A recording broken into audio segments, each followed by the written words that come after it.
Thank you to all the fans for making Woodward Sports your #1 online destination for Detroit sports. We promise not to drop the ball. What up, though, people? Man, the energy feels electric. The backdrop has changed again, and we finally have made it to hole number 17. We're here. We are here live at the Allied Challenge, the beautiful Warwick Hills in Grand Blanc, Michigan. I mean, you know what? As the backdrops continue to change, it's just a reminder of how beautiful the great state of pure Michigan actually is. Welcome to Wake Up Woodward. It's your boy Brandon Dan, a.k.a. Detroit Kool-Aid, your credential Pistons reporter and writer.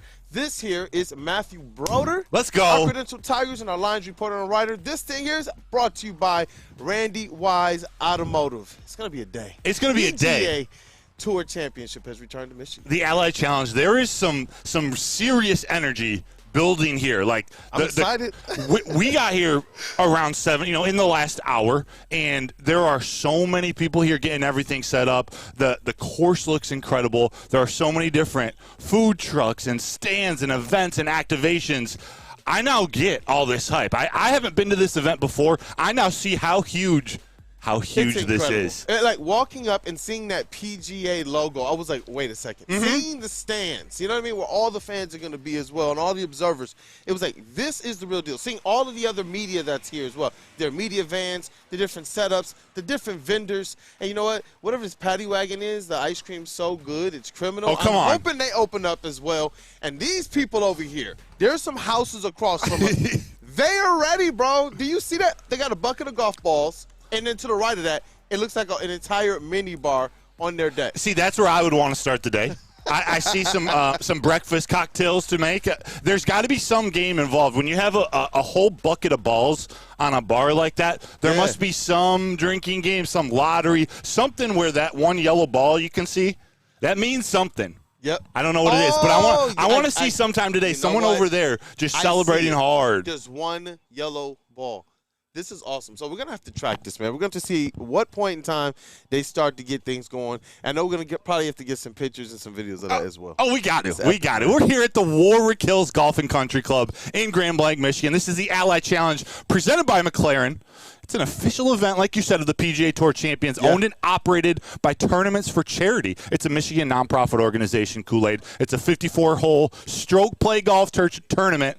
It's got 78 PGA Tour champion professionals competing for, guess how much money? I was about to say, isn't the winner supposed to get paid? $2.2 million is the purse at this tournament here. It's going to be a blast. Smash Mouth this year. Thomas Rhett. Hey, you see their faces? You heard that? 2.2 mil. 2.2 mil. Yup.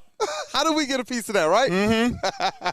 I want to see the winner hit a Happy Gilmore type putt at the end. Hopefully there are no towers crashing, but depending on the obstacles in front, just go make the putt.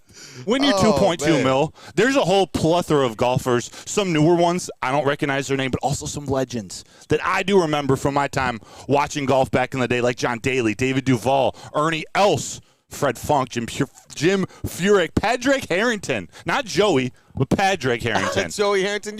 You had to invoke that name just before the start of Lions season. I did. A friend he's cool, though, man. Friend of the network. He has some epic interviews on heavyweights. Spenny and Easy. When they get Joey Harrington on, I love hearing his stories because we think about him as a fan. What? Wait, what? No. I'm saying you're saying what I'm saying. Like, you know what? Post-career Joey Harrington, I'm like, you know what? He's a pretty cool dude. I like hearing him talk. He has a certain crassness to his game. I'm like, you know what? I actually need more Joey Harrington content. Not Joey Harrington highlights. I love you, Joey Harrington. But more Joey Harrington content, I'm actually here for it. Or like a CD playing the piano, just not necessarily being the franchise quarterback of the Detroit Lions. Number 3. The stories that Terry Foster tells about Steve Mariucci and when that all happened, epic. But, again, we're here. It's Ally Challenge at Warwick Hills Golf and Country Club. Sir. We got a big day planned. I'll let you introduce the crew because we got who helping us out today. Shout out to Flannel Sam. He is with the WUW Crew on a Friday. It feels good. He is on, let me see here. Officially, he's on Sounds. And we got that dude Justin as well, holding down TD. What up, though? I'm doing good. I'm chilling. I got lots of shows to do today, lots of stuff to do. So I'm excited to just be around this environment. It looks absolutely epic. I had no idea. I was like you. When I was walking in, I was like, oh, shit. Yeah. Oh, way to get that out of the way early. But look around. I will do better. That'll be the one slip of the day. Anyway. Oh, you look glorious. Oh, so right over Justin's left shoulder, sort of towards the umbrella, all the way to the left. Underneath that umbrella. It's hard to tell in that camera shot, but there is a full bar right there at those people's houses. I can't wait till the games get started. Justin, don't turn around. Don't turn around. We need you to make it through all 7. Real talk, we appreciate you being here, man. Hey, I got you. Don't you worry. Yeah, and shout out to KG, intern Chase as well. Love you guys. And chat family, love you guys as well. Thank you for always supporting Wake Up Woodward. Go ahead and smash that like button. Share the stream. Let's have a great day. Let's do it. Let's do it. Show. In the chat, I saw JZJ. He put in a pretty classic Thomas Rhett song, Marry Me. If you all have any other favorite songs of Thomas Rhett, of Quinn 92, of Smash Mouth, hey, now you're an all-star, get your game on, go play. Drop it in the chat. Let's just let's start to hype up these performers. It's going to be an epic day. We're going to warm up here with a little bit of basketball because there's been some news about the Pistons, more gossip. I'll tell you here in just 1 minute. But guys, we got a big NFL day. We got a big football day. Lions have preseason game 3 tomorrow against the Steelers. I can't wait to see that. What are we going to see? Blah, blah, blah, blah, blah. I got 53-man predictions to make before tomorrow. Because we need something to base it off of next week. Once they make cuts, once they cut the roster down to 53, start putting guys on the practice squad. Unfortunately, let some guys hit the waiver wire. I'm predicting the 53-man. I want to see what you guys think of some of the guys on the fringe that I don't have making the team. So I'm excited to talk about that. We're going to talk about ESPN. It's almost like a big mock of sorts, huh? It is. I moved it from a big mock at 9 o'clock to big mock before 9 o'clock because I wanted that 53-man to almost direct the conversation after that. We're going to talk high level about. For early risers. Yeah. And then see, okay, with who I'm saying is on the fringe or getting cut, what are our expectations for tomorrow? That's how I want to build it. So let's get into it, Kool-Aid. And I'm going to hit you with this first because you are a credentialed Pistons beat writer and reporter. So hey, what up, though? Now that I've recited that, contain yourself. If you want me to push the limits, I will. But there's a budding romance between the WNBA and the NBA. I thought you were talking about our bromance. Oh, yeah, that's a different story. That's my dog right here. I've been over there shooting eyes at my man Flannel. What up, though, that dude, Justin? WUW Crew? I wonder if that's the move Jalen Duren put on Angel Reese when they first met. Hey. Because they're dating, right? You know what? If you had any doubts, can you tell me that you have any right now? Angel Reese, Instagram. It seems like she's making it official now. She's making it official. That means we will have Angel Reese at Pistons game. She was in the Detroit basketball game. I know the Stick is very ecstatic about that. It's probably going to be a draw. It's going to bring him down to more basketball games, and it's definitely going to have the Pistons winning more than what ESPN thinks they're going to win. Angel Reese, how does this make you feel, brother? Oh, Angel Reese and Jalen Duren? Because I've been trying to figure out a way to get Angel Reese a part of Broder's harem. I'm cool with Angel Reese as long. Hey, how do I phrase this right? As long as she stops talking. Oh, so we got a golf carts of attendance going by. I know. I like Angel Reese. I don't like when people try to make themselves the center of attention when she's in the conversation. Like, we don't need her. Like, dude, your play on the court, which has improved drastically throughout this rookie season of hers. She's in the conversation. She doesn't need to tell us, but I do like it for, I'm going to manufacture this response a little bit, to push each other on the basketball court. Like, I'm remembering in chat, if you guys remember the commercials, they were Gatorade commercials back in the day. I'm remembering Mia Hamm and Michael Jordan. And Mia Hamm was married to Nomar Garciaparra, shortstop for the Boston Red Sox. And it's like, anything you can do, I can do better. So they're both ferocious rebounders. You know what? That just reminded me of a great point, by the way, but commercials have fallen off greatly. They used to be so good. They used to be so great, so man. Good. Goodness. So good. But what we're alluding to, what made us bring this up again, there's an Instagram video that Angel Reese put out. She's singing, rapping to a song, but she's in Detroit Pistons basketball gear. Which it looked like it fit her, so I don't know if it was Jalen Duren's because that man's 6'10", and she's, 6'3"? Do you know what this means for the Pistons, though? Jalen Duren can't go out there this year and have the interior issues that he had last year. He can't. He has to lock down Angel Reese. What? Locking down the paint is locking down Angel. Seriously, when your girl is rebounding at a higher rate than you. Listen, and she just, bro, did you just hear? She got that big old contract as well from Reese's. Did she really? Yes, she got a big deal with Reese's. That's smart. That's almost as smart as Will Levis getting the Hellman's Mayo cologne. Go. And if they're gonna push each other, Jalen Duren. Let's rock. We talk about Aleem McNeil's contract year bump. Guess what? What? Next summer, Jalen Duren is officially eligible, the next 2 summers, for that rookie contract extension that we just saw Cade Cunningham get. So it's a pseudo contract year bump. He got Angel Reese on his arm. We might get Monster Duren this year. Hey, listen, Stick. Will that make you accept Angel Reese if we get Monster Jalen Duren?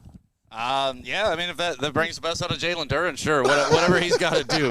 But don't tell me this co-star that thinks she's a main character is going to do anything for Detroit. No, but it's cool. It's cool she's rocking Detroit gear. I love it. I love to see it. Our boy Corey Woods, I commented on his page, like, hey, do I really have to start liking this chick? Do I really? Because if she represents, She's trying. If she wants to be one of us, welcome. She's trying. And you know what? That is the appropriate response, man. That is the appropriate response right there. Hey, look, It's all about to be Detroit part sports. of Detroit, let's rock. Stick is the ultimate Detroit sports fan. If they want to be fans and they buy in, I believe Stick will welcome them. That's what's special about this city. Hey, if you buy Monster in, season Isaiah too, Thomas, you are from Detroit now.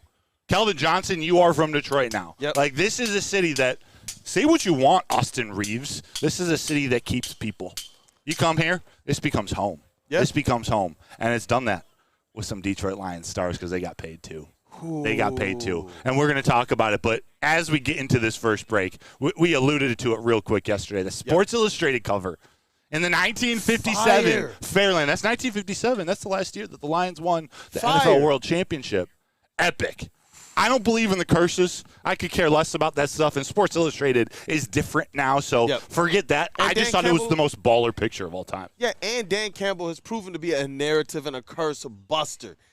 So it's like, you know what? Go out there, call your shots. Isn't that supposed to be, oh, no, don't do that for the superstition? Yeah. But they've been calling their shots, and guess what? They've been hitting it out the park Hitting as out well. the park. That's what I'm saying. So it's like, you know what? I don't believe in the curses. I want these guys wanting all of the smoke, not just all of the awards. That's what I love about Amon-Ra St. Brown is that he's not just feeling some type of way if he's snubbed for All-Pro or Pro Bowl. He's also feeling some type of way if he's snubbed from, like, Madden covers. Yeah, right? That's what I'm saying. It's like, Do whatever you Detroit need to do Lions football's to right around the motivate corner, you. bro. I can't figure out how Amon-Ra St. Brown has any more juice to get motivated from, but he'll find it. Hey. He'll find it. That's how he was raised. Chad, I want to ask you.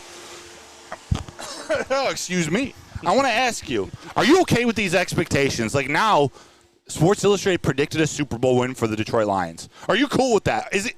I know we say Super Bowl and bust, but having the expectations from outside of Detroit, from outside of One Pride Nation, that's different. I want to know if you guys are ready. Freddie Felt, I see you. Tammy Chin, Terrell Lamar, Phil, Shane D, Chris Blackburn, even Demon Dice, our new resident Chicago Bears fan. Welcome. And I got to say, we're not going to talk about it much today. I saw the first 3 episodes of Hard Knocks last night, the Chicago Bears version. Yep. Hey. I liked it.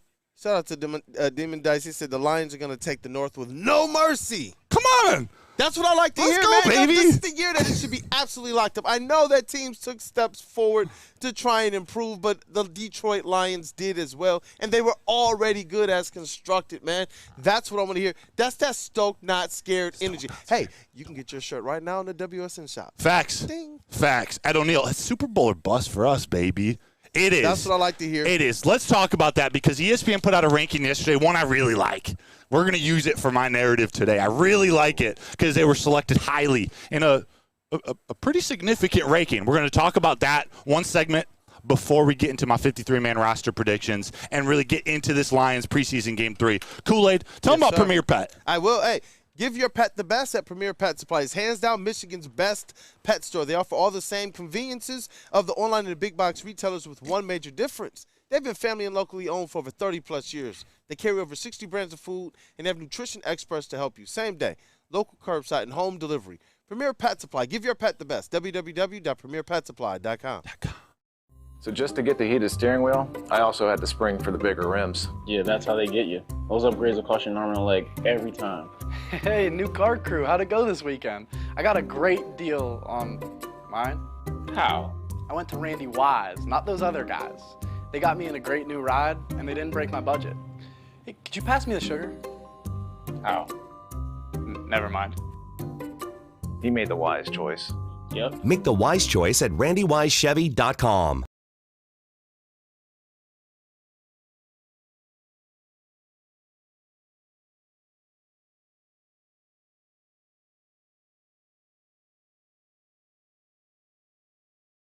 The Allied Challenge presented by McLaren is back August 22nd through 25th at Warwick Hills and Grand Blanc. Be there for PGA Tour Champions Golf, Family Night, concerts, and more. Tickets start at just $15. Get yours at alliedchallenge.com today.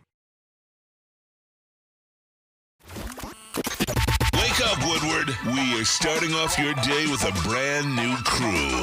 Meet Broder. I can't control my arms sometimes. My limbs are just kind of flying. Detroit Kool-Aid. Fired up! Y'all got Kool-Aid. I'm fired up! But with the Wake Up Woodward crew, he's actually a part of the family. Flannel Sam. Ask me about my wiener. Okay. Along with JB and KG. Wake Up Woodward gets you all of your Detroit sports talk. Every morning, 8 to 10 a.m. Live on Woodward Sports. A show for Detroit, by Detroit, with people from Detroit. Tell Siri to set an alarm, because it's time to Wake Up Woodward. It's here. I've been telling you guys about Hole 17 for so long, and we are finally here. It is the Allied Challenge presented by McLaren. August 22nd through the 25th at the beautiful Warwick Hills Golf Club and Golf and Country Club. Leave the golf to the pros, though, because this is a official PGA Tour Championship event. What do you need to do?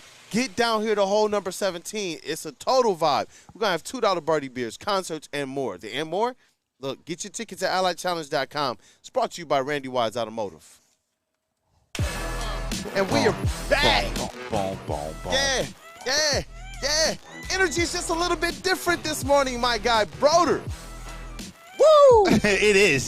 The energy is Super Bowl energy. It's Super Bowl or bust. It's a beautiful day out here at the Warwick Hills Golf and Country Club in Grand Blanc, Michigan. We're at the Allied Challenge.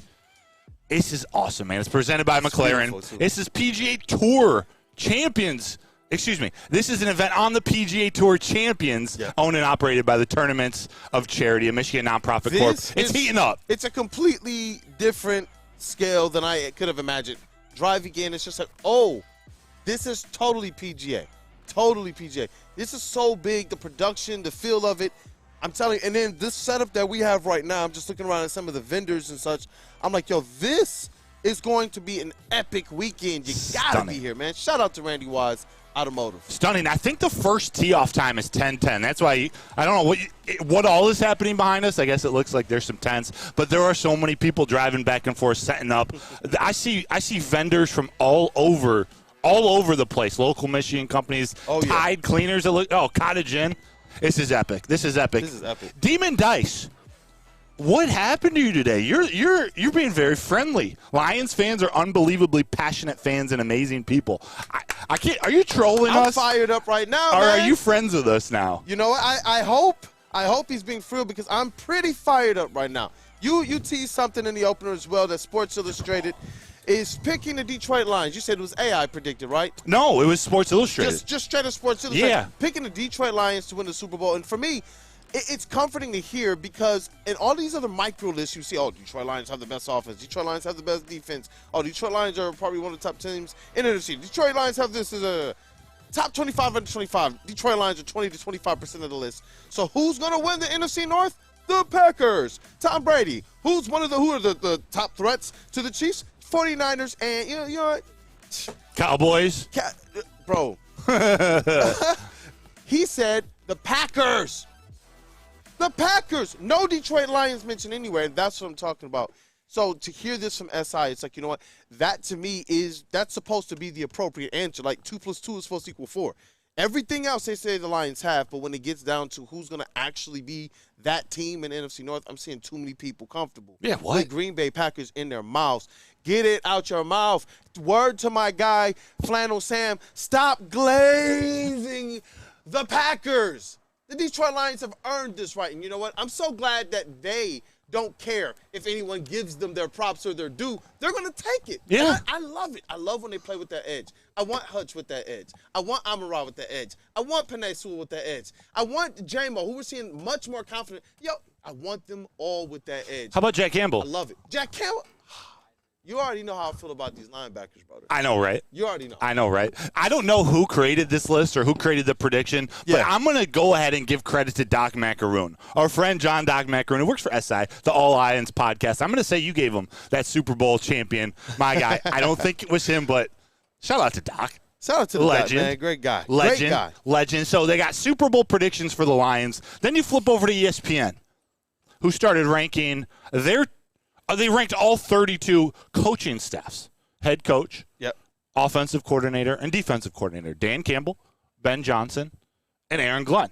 Kool-Aid, where do you think the Lions fell? Head coach, man. I would think they would probably put them top 4, top 5. Okay. Dan Campbell. What if I told you top 5 had the Ravens and the Chiefs and Rams? Yeah. And there's a fourth one I'm not forgetting. But, actually, no, I'm going to find it right here. Because Andy Reid, John Harbaugh. Here we go. Number 5, Baltimore Ravens. Number 4, San Francisco 49ers. And his head coach. That's the head coach, offensive coordinator, and defensive coordinator. Overall. Overall. Ooh. Yeah, overall in the entire NFL. At number 3, the Los Angeles Rams. Sean McVay, Mike LaFleur. At least top 3 or 4. Chris Shula. Well, you're right, because they're number 2. They're number 2. Detroit Lions. Yeah, that's it. We got national attention now. Now giving credit to other than Aaron Glenn has coaching experience, but Dan Campbell and Ben Johnson are in year 3. Ben Johnson's like 2.25. Like, they are brand new, but have already earned the respect, the trust of the national. Like, they're a staff that most would probably just put at number 10 because, they've been great, but they just haven't had the experience, the longevity. Number 2, that says they're for real. More people than outside of Detroit says they're for real. I believe it. It feels really good to me to know that ESPN believes that.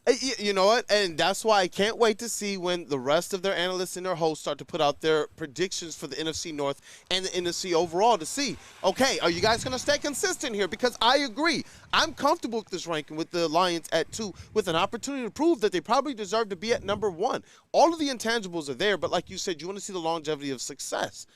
And the Lions right now are set up for a position to be able to punch that home, led by Dan Campbell. Yeah. And you know what? It goes beyond even, in my opinion, when you talk about the OC and the DC, when you talk about the fact that they don't rest on their laurels. Nope. You know what? They've brought people in that they thought could do the job. Some of those people have been their friends. And if they thought, we got to move on from this individual, which this organization has been hard-pressed to do in the past. In the past, they wouldn't do this to the detriment of the team. No, this organization has said, you know what? We got to go in a different direction. Bringing in Terrell Williams, come on. Boom. Are you kidding me? Are you kidding me? To a D-line that's already hungry, that's already chomping at the bits. Now you're going to go and you're going to get them the best positional coach who other players in the league are saying, no, that guy makes a difference. Whether you know what these coaches are doing or not, you got other players in the league talking about our guys. Like Aaron Glenn was what?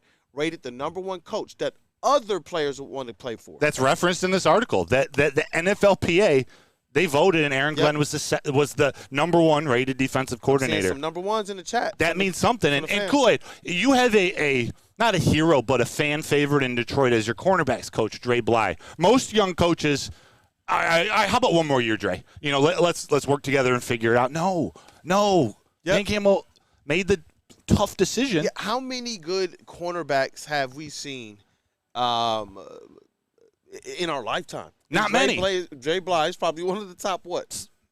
Top 2. That's what I was gonna say, and he was better in L.A. He was better with the Rams. So I don't care. The sentimental. I don't care. Yeah. We're not here to be sentimental. Like, what did Brad Holmes say? No cute seasons. None. That needs to be on a shirt. No cute seasons. Period. Yeah. That's why I'm like, you know what?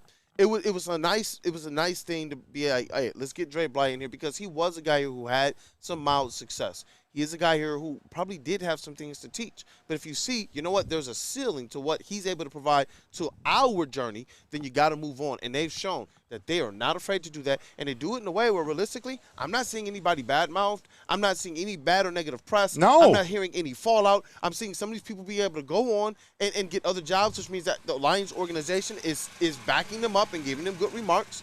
You know what I mean? Mm-hmm. Like, this organization is just doing stuff in such a clean way. It's even evident in how they repaired the relationship with Calvin Johnson. Yeah, yeah. It's so unique how Dan Campbell has had this success. Some quotes in here, and I see some great comments in the chat that I'm about to read. Yep. Quotes in why they're number 2. It's hard to build a locker room of faith and patience like that, and Campbell has done it expertly. Then he goes on to say some of Campbell's best decisions look obvious in hindsight, but it's easy to forget how bold they were at the time. Even bumping Penei Sewell, an elite left tackle in college, to right tackle is a sort of thing lesser players and lesser coaching staffs mess up. So true. John Henry says, we will have the best D-line in the league. That will put our D in the top 8. Offense will be top 3. And then Ed O'Neill, on that topic of the locker room and the players, he continues, I don't understand why people think the Lions will regress when most of their best players are 24 or younger. Our chat family's on it. If we were an older team, I'd get it, but that's not the case. Hey, you know what, man? I love it, chat. I need y'all to stay fired up about the Detroit Lions today. Definitely get your love into these comments.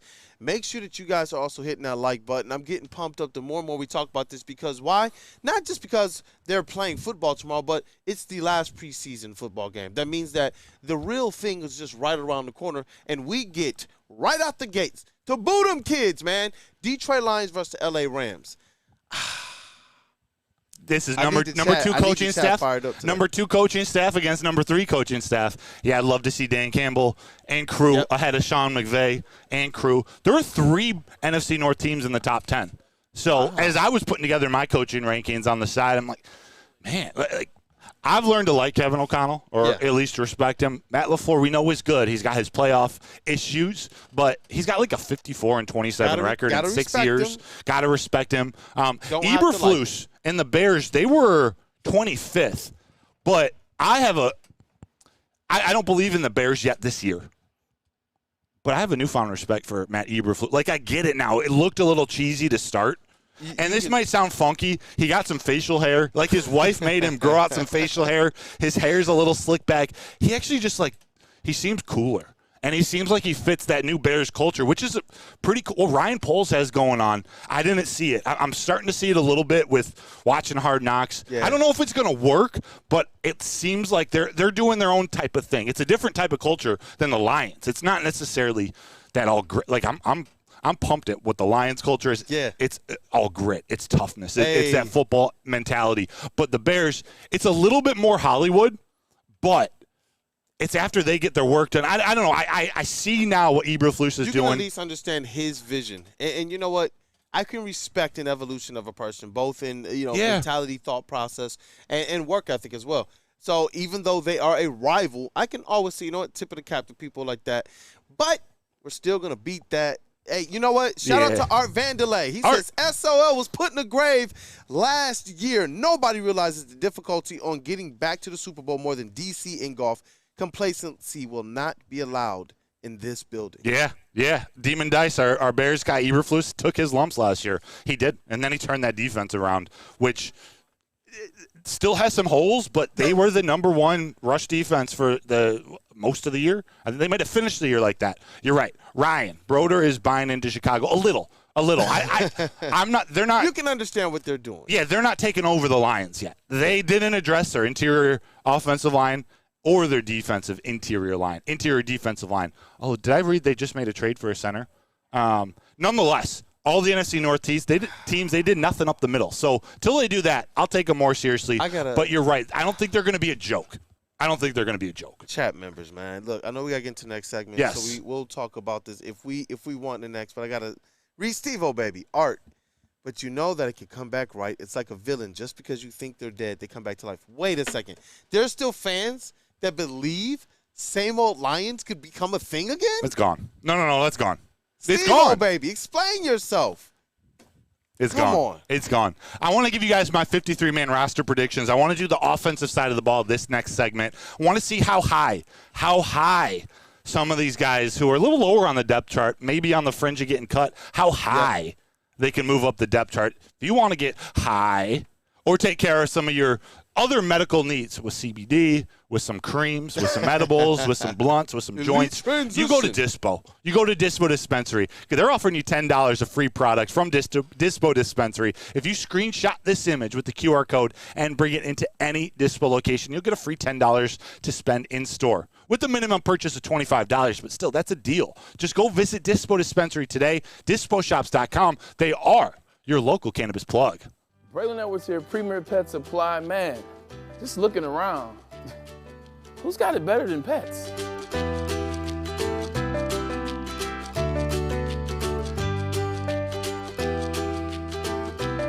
Come on, a baby stroller for Coda?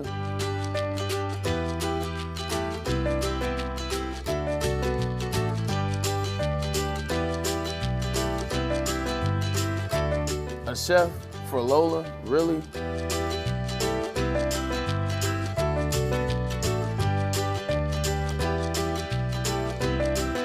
You don't have to tell me who the real boss here is. Who's got it better than pets? Nobody, especially here at Premier Pet Supply. For over 30 years and more than 13 locations, Premier Pet Supply has everything that your pet can dream of, and guess what? It's all under one roof. Premier Pet Supply, family owned, operated, and proud to call Metro Detroit home. Check out premierpetsupply.com or scan the QR code today. Who's got it better than pets? Nobody! At Planet Fitness, you can get everything you need for just $1 down. Try out Planet Fitness and dang, they got lots of equipment. Not me getting a Planet Fitness membership just for the 24-hour perk. Hey, y'all better get on these free fitness training sessions from Planet Fitness. Did y'all know that the PF app has workouts you can do at home? Cheapest therapy I can find is Planet Fitness.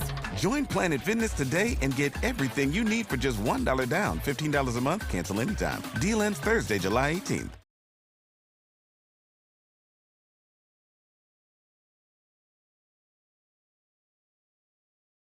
Fitness that fits your budget. No matter where you are, there's a Planet Fitness close by. There are more than 50 in Metro Detroit and thousands more around the world. At Planet Fitness Kool-Aid, you'll experience a squeaky clean gym that has tons of equipment. They got a friendly, knowledgeable staff. And guess what? It's a totally judgment-free zone. So whatever your fitness goals are, you trying to lose weight, trying to gain weight, gain muscle, just trying to get healthy for next year, go to Planet Fitness. It's a judgment-free zone. And did you know that all Planet Fitness memberships, they include fitness training at no extra cost? Hey. Honestly, I belong to Planet Fitness. I upgraded to the Black Card, which gives me amenities like the Hydra massage bed, which I usually start my workout with. That's my old man stretching routine. Get the water flowing up against the back and the hammies, get them loosened up. They got tanning salons if you're into that kind of stuff. It's really impressive. Go to Planet Fitness or planetfitness.com where your fitness is essential. Essential. Man, you sold the heck out of that Planet Fitness read, Let's brother. go. Let's rock, man. Hey, listen, we are at the beautiful Warwick Hills Golf and Country Club in Grand Blanc, Michigan for the Allied Challenge. We got the PGA Tour Championship here. You know how much money is on the line for the winner? $2.2. Over 2 M's, bro. $2,200,000. That's a lot of money. Dad, if you're watching, Father, if you're watching, why didn't you get me into golf earlier? What? You know what? Exactly. You know? Exactly. I went through some growth spurts and being left-handed. You didn't want to buy clubs every 6 months, but still. But I must say, bro, it was nice seeing my guy Broder in the maize and blue for Michigan baseball. Yeah, dog, I gotta give you that Let's one, man. go. Hey, listen, we are back in this Wake Up Woodward. It's your boy Brandon Day, aka Detroit Kool-Aid. It's Matthew Broder. We got Flannel Sam in the building. That dude, Justin. Shout out to JB Smooth. I forgot. I didn't mention JB Smooth. Oh. Shout out to JB Smooth and KG, Detroit's number one draft pick and Woodward Sports MVP. They aren't with us today, but we got a deep roster with the WUW Crew, man. So the show goes on. And they are alive. They aren't with us today, but they are breathing. Just not physically on location. So listen, we're getting ever so closely to the start of Detroit Lions regular season football against the LA Rams. And so there's a lot of decisions that have to be made here, okay? And we've teased some players that we believe might be on the fringe, but now it is just time to absolutely just reveal it. It's time for the big mock. Yes. This time it's a little bit before 9 o'clock. But who do you believe is making this 53-man roster? I need you guys to set me straight, put me in line. These are my predictions. There are a couple that I think are going to be controversial, but up to this point, this is who I think has either earned the roster spot, and in some cases, I think they're going to keep 5 wide receivers. So who are those 2 that make it? But I want to have the conversation. Should they sacrifice 1 receiver and have just 4 to save room for someone else? Or let me know here. But, Justin, if you could throw this graphic up, this is my offensive 53-man prediction. And I'm going to start right down the middle with the quarterback. Jared Goff, number 1 on the depth chart. Hendon Hooker, number 2 on the depth chart. And, yes, Nate Sudfeld, number 3 on the depth chart. I have Sudfeld making the team. I think he makes it. This is one where it might be controversial to you guys because we know we don't want to see him on the field. We don't want to see him throw 1 pass ever this season, maybe ever again. But you've been consistent about what he actually does, and not just from a perspective of what you just hear, but you cover this team. You've been in that locker room. You've been in the practices, and you've been able to do some investigation, which that's what we're supposed to do as beat reporters and writers, and you've been able to actually report on this thing for some time now, man. And with Nate Sudfeld, it's not just you stating the importance as he has, but also Dan Campbell and Jared Goff. How much he does to help Jared Goff on game days. Now, we know that we love the Jared Goff that we see on game days, especially in a Detroit Lions uniform, exceeding all the expectations that we thought he could reach on day 1. I don't necessarily want to mess up that mojo when we're talking about Super Bowl window. Yeah, I want to keep that in now with the availability of the emergency third-string quarterback. While you would have to keep him on your 53-man, on game day you could bring in a guy from the practice squad to play a different position. You put Sudfeld at emergency third quarterback where the only way he's allowed to play in the game as the 54th man is if the first 2 guys on the depth chart get injured or kicked out of the game for some reason. So that's where I want to go with quarterback. Again, let's continue this conversation once we're done with the 53-man, but I know Sudfeld's one. Chat, let me know what you guys think of it, what you would prefer. Keep him as on the roster, cut him. Let me know. Running back, Jahmyr Gibbs, David Montgomery, Craig Reynolds at number 3, and Sione Vaki at number 4. I say we keep 4 running backs. Hey, listen, Ryan's reaction. Why isn't Monty running back 1, and he has 3 mad emojis with the expletive bar across the mouth? See, I'm just it's 1A and 1B. David Montgomery will be the number 1 running back on X game this season. Man, does anybody else have an issue with that? If Jahmyr Gibbs is running back 1, isn't that why he was drafted? These are just it's semantics at this point. Who cares who's number 1 or number 2? Those 2 are dual running backs. Jahmyr Gibbs is the guy that's going to play more of a creative role in the offense. He's got the higher ceiling. His career is going to be great. But David Montgomery, there will be games like the first Green Bay Packers game last year, week 4, or their 4th game of the season. He ran 32 carries. There will be games like that. There will be games where he rushes 8 times, and Jahmyr Gibbs gets 16 rushes and maybe another 8 targets through the year. The Chargers game where, you know what, Jahmyr Gibbs breaks a long run, and then they go to the bench, and they're able to joke and laugh and say, you know what? I can't let you have all the fun, and then he breaks off a 70-yard run as well. I'm telling you, really, it is semantics because we know they're both going to eat. Word to Cottage Inn. I see you guys in the chat, and I'm also seeing Cottage Inn right over there. Yes, sir. I can't. Yes, sir. It's going to be an epic day. We'll get to the big boys in 1 minute. Fago back there, Cottage Inn over there. You ready to rock and ride today? Hey, I see what you did there. I love rock and ride, by the way. 5 wide receivers, I have them keeping. I don't think they go to 6. And I really have a hard time thinking they stick at 4. If they do 4, I think it's Isaiah Williams over DPJ. I see them keeping 5, and I know DPJ has been up and down. I have him making the roster. What did Ryan's reaction say? I am so upset right now. Hey, I apologize for getting you in the fields. These are my 53-man predictions. I get 1 edit after this preseason game. But this is what I think. This is what I'm predicting. It's not even about who made the roster. What? It's just about Jahmyr Gibbs being the running back 1 on your list over David Montgomery. Oh. It's not even as if it's like he's mad that you, snubbed somebody from the roster or that you included Nate Sudfeld. Just pretend like we're playing. It's the Raiders game last year, Monday Night Football, rocking the helmets for the first time. Who gets the bulk of the carries? Jahmyr Gibbs. And he goes off. He goes off. Packers game is DeMont. So 5 receivers being kept. Doris Fallon doesn't make it. Caden Davis doesn't make it. Kennedy doesn't make it. I have them keeping 4 tight ends. I have him keeping Laporta at number 1, Brock Wright number 2, Parker Hess, who also plays a little bit of fullback when they want to use those positions. And I have him keeping Shane Zylstra. There's a familiar name that you don't have on there. I know. Who did I leave off? James Mitchell. Yeah. I don't think he makes the team. He hasn't done anything for me. He's not a good enough blocker for me to think Dan Campbell, Ben Johnson, Hank Fraley want him out there over Zylstra. It's more than the fact that you've heard his name for a couple years here. This is about, you know what, this organization has done things in a way that would lead us to believe, you know what, James Mitchell hasn't reached the standard. He hasn't. I know he was drafted with an injury, but he hasn't shown that potential as what he showed at Virginia Tech, an athletic tight end. He's supposed to be that yang to Laporta. But who'd they pay? They paid Brock Wright. Oh, bro, not just paid him. Remember, we were sitting here like, yo, there's no way they can match that, right, when he got signed. And we were talking about, you brought up the fact, you know what, if they don't match this, they're losing a lot with Brock Wright. And then when they matched, we all came back like, oh, okay, let's rock. And we thought it was a little bit too much, but it shows the impact that they believe that he will make on this team. Facts. Justin, do you have a girlfriend? Yeah. Yeah, okay. So then I'll just speak for myself. Wife, girlfriend. Randall Smalls, that $5 for me. That $5 is for me. Wait till the smoking hot chicks show up at golf course, guys. Yeah, so Brody can take him to get some ice cream from the paddy wagon and then get him some Faygo and some cottage in. That sounds like a day. Faygo, I might have been outside of the order, but, you know. Yeah, get the soft serve out of the way. I'll stop there. Hello, attendant. There was a yep, I'm going to move on because we are being broadcasted over the loudspeakers, but I see you, Reno Smalls. You see Greg B29? Yo, our chat is on one, bro. I do, Greg. You're the man. Skirt so hot. I see you, baby. Herb Nash. Can we put the Tom Kennedy craze to bed now? We have better options. We do. He's not going to make this Lions roster.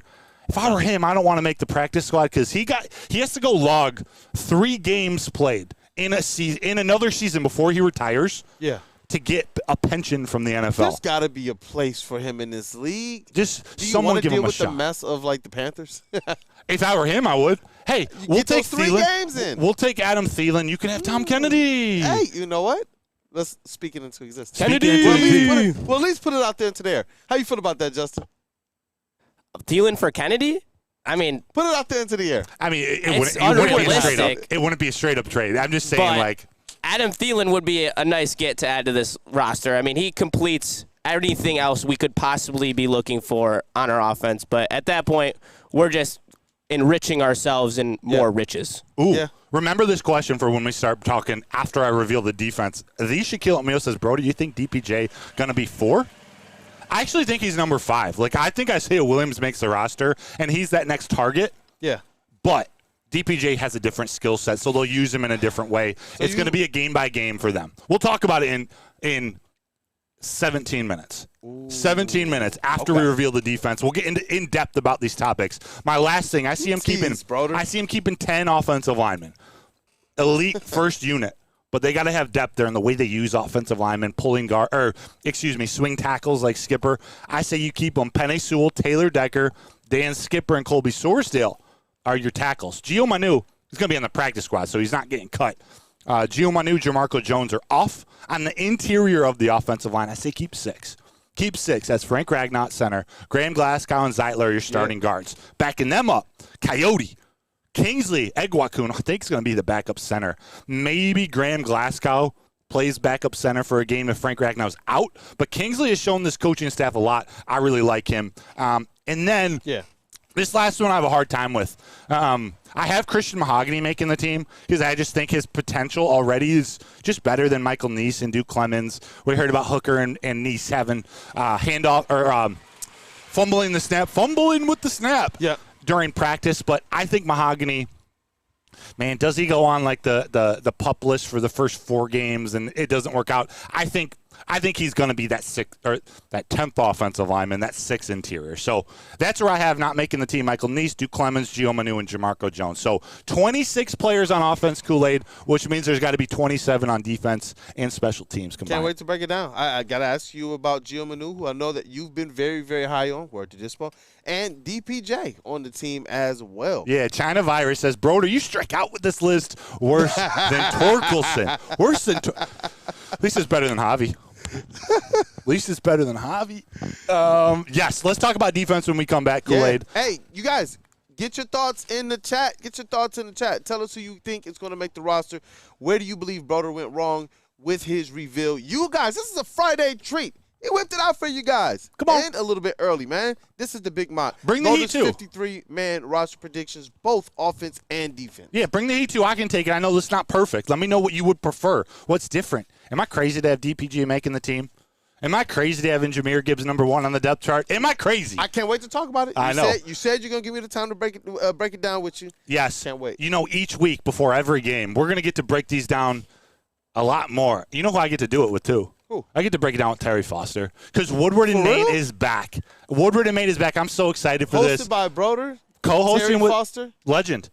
Before two legends who I'm also going to tell you about. But Woodward and Maine is back, debuting or Series 2, Season 2 debut September 8th on Game Day Detroit. You're waking up with Woodward and Maine. It's your source for all of our insider information on the defending NFC North champion, the Detroit Lions. We got insights from that legend I told you about, Terry Foster and myself. So get ready, Detroit. Every game day, 8 to 9 a.m. on Sunday, Woodward and Maine. Right before, though, Lions pregame show with Neil Rule and Sean Belizean. It's sponsored by Sabbath Coffee and Tullamore Dew Irish Whiskey. Every game day, Neil Rule and Sean Belizean, they bring you the best Lions pregame show Sundays, 10 a.m. to noon on Woodward Sports. Gives you all the up-to-date injury information, injury reports, fantasy sit and starts. We got a fantasy segment they're working in, and Detroit Lions knowledge from their experience covering these teams all around Detroit for so long, delivering it as only Neil and Sean can. Come on, join us at Woodward Sports Network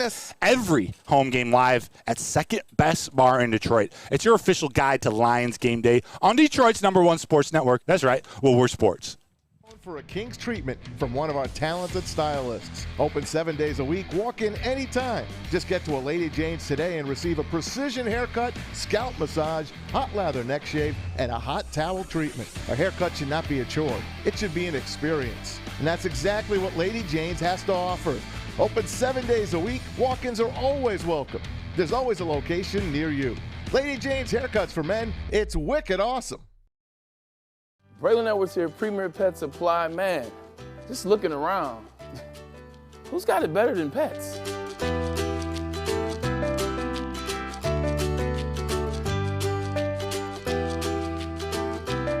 Come on, a baby stroller for Coda?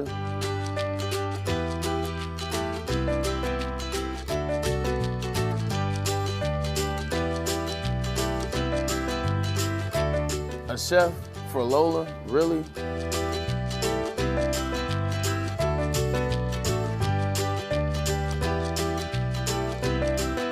You don't have to tell me who the real boss here is.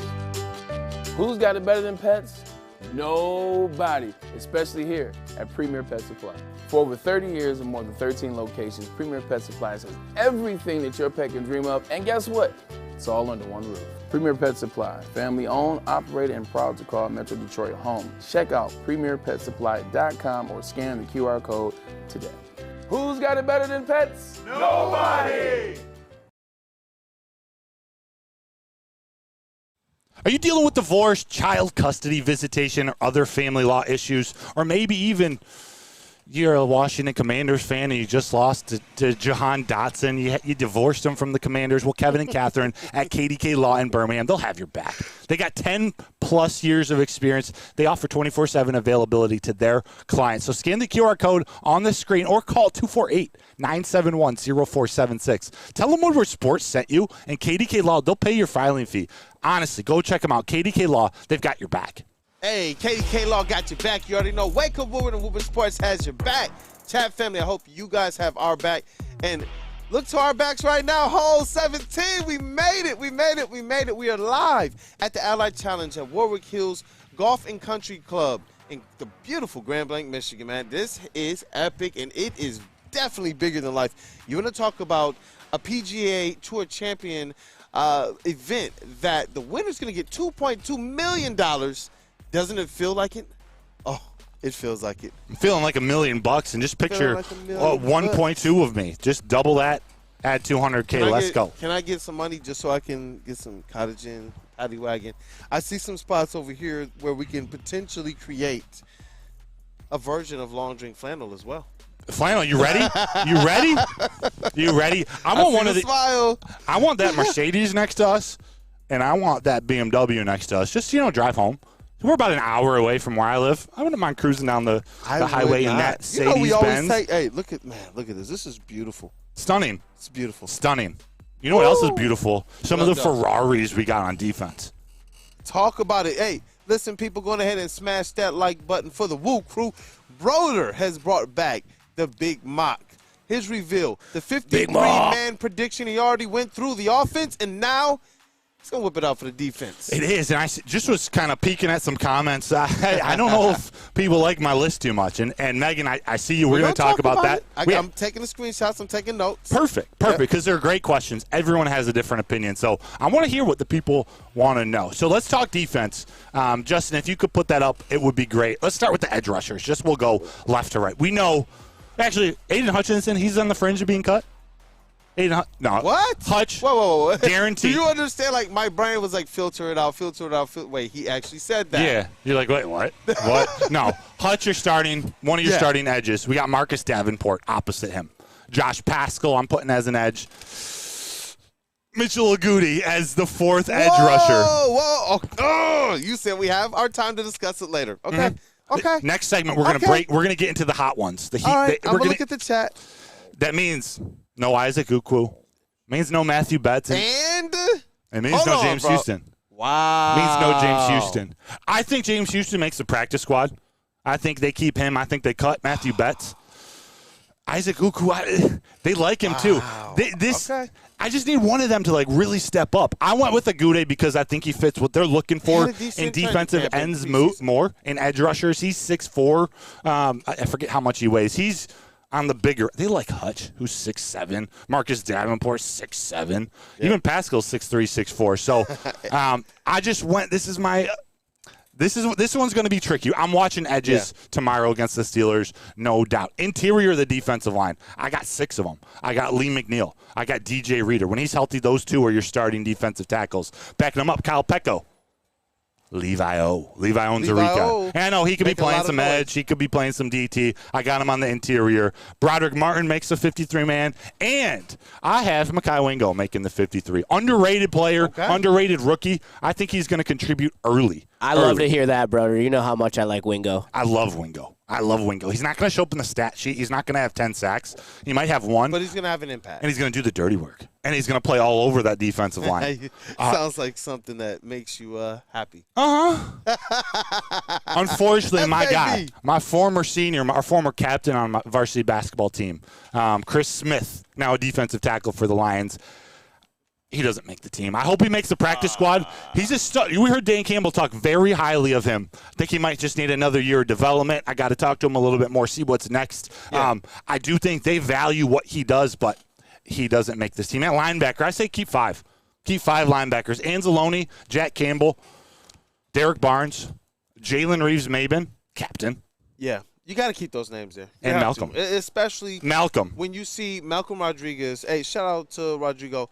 The impact he was able to make when they called on him, anything they asked him to do, he stepped up and he showed out. And he was involved in some pretty big plays for the Detroit Lions. Interception against the Niners? Exactly. Huge play. Huge play. And that's what I'm saying. It's like, you know what?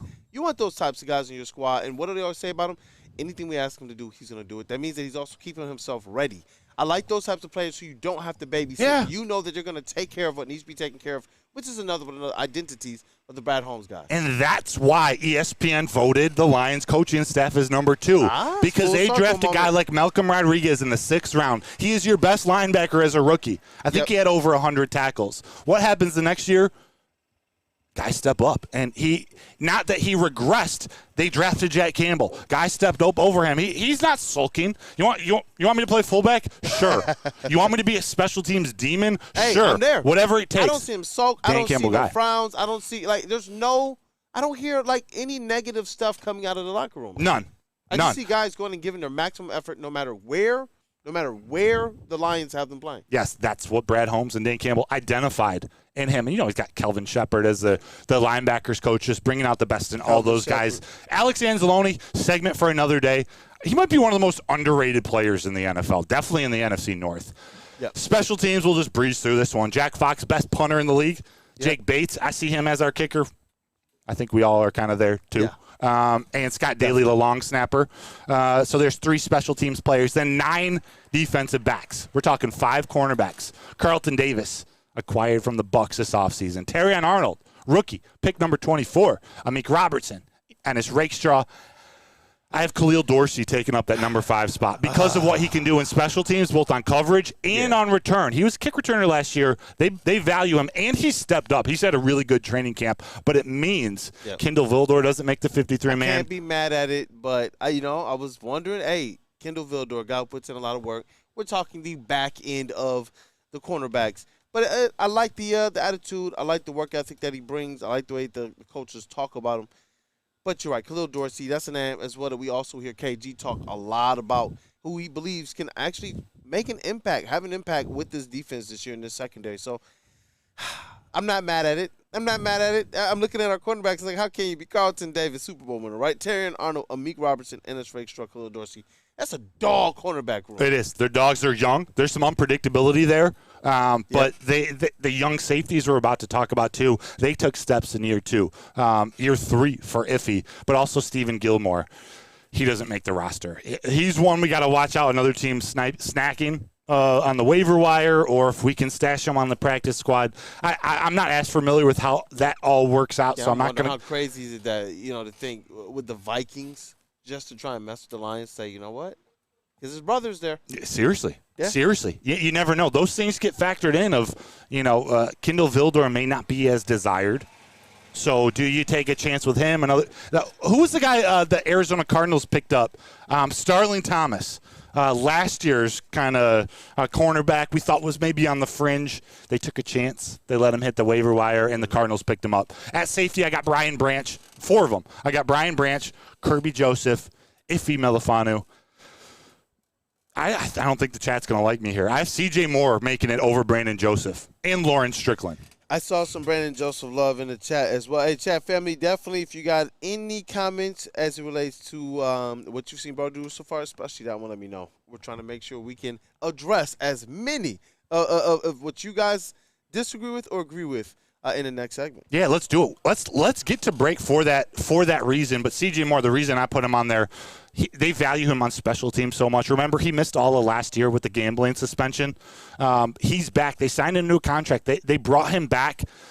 I think Brandon Joseph has had a better offseason, had a better training camp, definitely played better in the preseason games. I just think there's something about C.J. Moore that staff really likes. If we see Brandon Joseph show out in one more, there's going to be a difficult decision. You may not be able to keep him off the 53-man. So I'm going to be watching him coming some nuances up there. Next. There are. Can't wait to talk about it. There are. Can't wait to talk about Kool-Aid. it. Yes, sir. I hope everyone thinks this is a wicked awesome list. Hey, you know what? Whenever you get a big mock whipped out by brother, it's always awesome. And I can tell you about something else that's awesome is where a guy can be a guy and getting an amazing haircut. That is Lady Jane's Haircuts for Men. Stop in, sit back, and relax, and let one of Lady Jane's talented hairstylists make you look and feel great. Walk in anytime, 7 days a week. Lady Jane's. It's wicked awesome. Wicked awesome. It's bear hunting season, and Dan Campbell is hungry for some kneecaps. If you can just get a hold of them and you start dragging their ass out to the deep, dark abyss, you can drown them. The Kings of the North are back for another year of the brand new Lions. Make sure you're locked in to Detroit's #1 sports network for all the news and info on your Detroit Lions. Woodward Sports, let's go. The Allied Challenge presented by McLaren is back August 22nd through 25th at Warwick Hills and Grand Blanc. Be there for PGA Tour Champions Golf, Family Night, concerts, and more. Tickets start at just $15. Get yours at alliedchallenge.com today. So just to get the heated steering wheel, I also had the spring for the bigger rims. Yeah, that's how they get you. Those upgrades will cost you an arm and a leg every time. Hey, new car crew, how'd it go this weekend? I got a great deal on mine. How? I went to Randy Wise, not those other guys. They got me in a great new ride, and they didn't break my budget. Hey, could you pass me the sugar? How? Never mind. He made the wise choice. Yep. Make the wise choice at randywisechevy.com. Let Guardian Alarm offer you customized solutions from real experts. Our professional technicians take the time to recommend security and automation solutions specific to your needs. It's 24/7 professional monitoring. So you can call us anytime, day or night, and know that a Guardian team member will stay on the phone with you as long as needed because it is technology that is backed by people. Your safety and security, it deserves technology that's been proven to work and people have been proven to care. All you got to do is call this number right here, 1-800-STAY-OUT. Once again, that number, 1-800-STAY-OUT. Of the rough. Stay out of the rough. Stay on the fairway. 8-4. We are live at the Allied Challenge at Warwick Hills Golf and Country Club in Grand Blanc, Michigan. It's so beautiful, pure Michigan, man, on full display. National TV, $2.2 million prize to the winner. That purse. Shout out to Randy Wise. That's a big bag. That's a big bag. Big bag. I want to make a couple milli. Bro, when I was watching Hard Knocks, we're not going to fixate on the Bears. Mid-practice. You're liking the Bears more and more. No. I thought this was kind of cool. Mid-practice, Ryan Poles calls down to someone on the staff, was like, hey, can you just discreetly go over to DJ Moore? Just like pull him up to my office. What were they doing? He was signing his contract extension 2 years early, gets $81.5 million guaranteed. Middle of practice. He goes down back to practice, goes to Keenan Allen. Hey, dog. Like, yeah. I just got paid, bro. Got paid. Like, life-changing. Little things like that. I love that about Hard Knocks. It just happens to be about the Bears this year. It helps to humanize, especially for football, for years, a sport that people generally like, hey, look, their stars got helmets on. It's cool to see them find ways to get more personal with the game of football, especially with these shows, the players having podcasts, social media, giving us direct connection with whatever they want to share. It's really awesome to see that side of our favorite athletes and some of the ones that we like to root against. Factual. Definitely. Factual. But, Broder, yes. Let's talk about it, boys and girls. The 53-man roster prediction, your big mock today, the offense, the defense, and the special teams. Wasn't much surprise with the special teams at all. But real quick, and I know you're going to ask a question. Let me just get this out of the way. Because Chuck Brewer and Ryan's reaction in the chat were talking about, it's a really great thought of how valuable these roster spots are. And they're talking about Scott Daly, the long snapper, who doesn't play offensive line. He's literally just a long snapper. And I know they love him, but with these decisions, like, where do you make those sacrifices? Is it a long snapper you keep? Is it Nate Sudfeld? Do you keep, an extra like Brian Branch? His versatility, does that like all these things factor into it? That's what Brad Holmes and Dan Campbell. They have a difficult job. If you can, before the start of regular season, while they can still make some moves here, if you think there are some moves that they should make based on the free agents that are out there or any potential trades, I think that'll be a really dope. Maybe final big mock. Yeah, especially after cut day, which I believe is next Tuesday at 4 p.m. 4 p.m. They get a couple days after preseason game 3. Hey, that would be really, really, really dope. Yeah, let's do it. Hey, but listen, chat family, I need you guys to put in the chat, and Justin, I need you to prepare yours as well. What was your most surprising cut, and what was your most surprising make, or which ones you agree with and disagree with the most, so that we can have the greatest conversation. For me, look, James Houston not making it. I know that's one that you've been teasing all week. According to your list, and DPJ making it. Yeah. Explain them. Yeah, so let's start on offense with DPJ. Because Megan Hindy, she made a good comment and threw a little shade at me, like she can see my Michigan bias coming out. I promise you that's not because of it. But I understand that. DPJ, I think he makes the team because I think they want that big body receiver, that type of wide receiver on the roster. I have more faith right now in Isaiah Williams. Like, I think he can do more things, and Ben Johnson isn't afraid to use him as what would be the 5th or 6th option. I just see them carrying an extra wide receiver like DPJ on that 53-man because their offense is so creative. It's so versatile. Now, I say that. I do think of everything on offense. Yeah. Maybe Nate Sudfeld's in that conversation. But I think if they were going to make a swap for a roster spot, I could see them going down to 4 wide receivers. It doesn't feel like something they would do, but if you keep Isaiah Williams, regardless of the size of these guys, I like Isaiah Williams. You got 4 receivers. We think Gibbs is going to be a lot more impactful in the passing game. We think Sione Vaki. When you have 2 running backs who are going to factor in the passing game, we think Vaki will, at least at some point this season, ramp up to be a factor. If Jahmyr Gibbs is Weapon X, that's what I've been calling him, Weapon X, then Sione Vaki to me has been looking like Weapon X Jr. Yes. So it's like instead of keeping 3 running backs, you keep 4.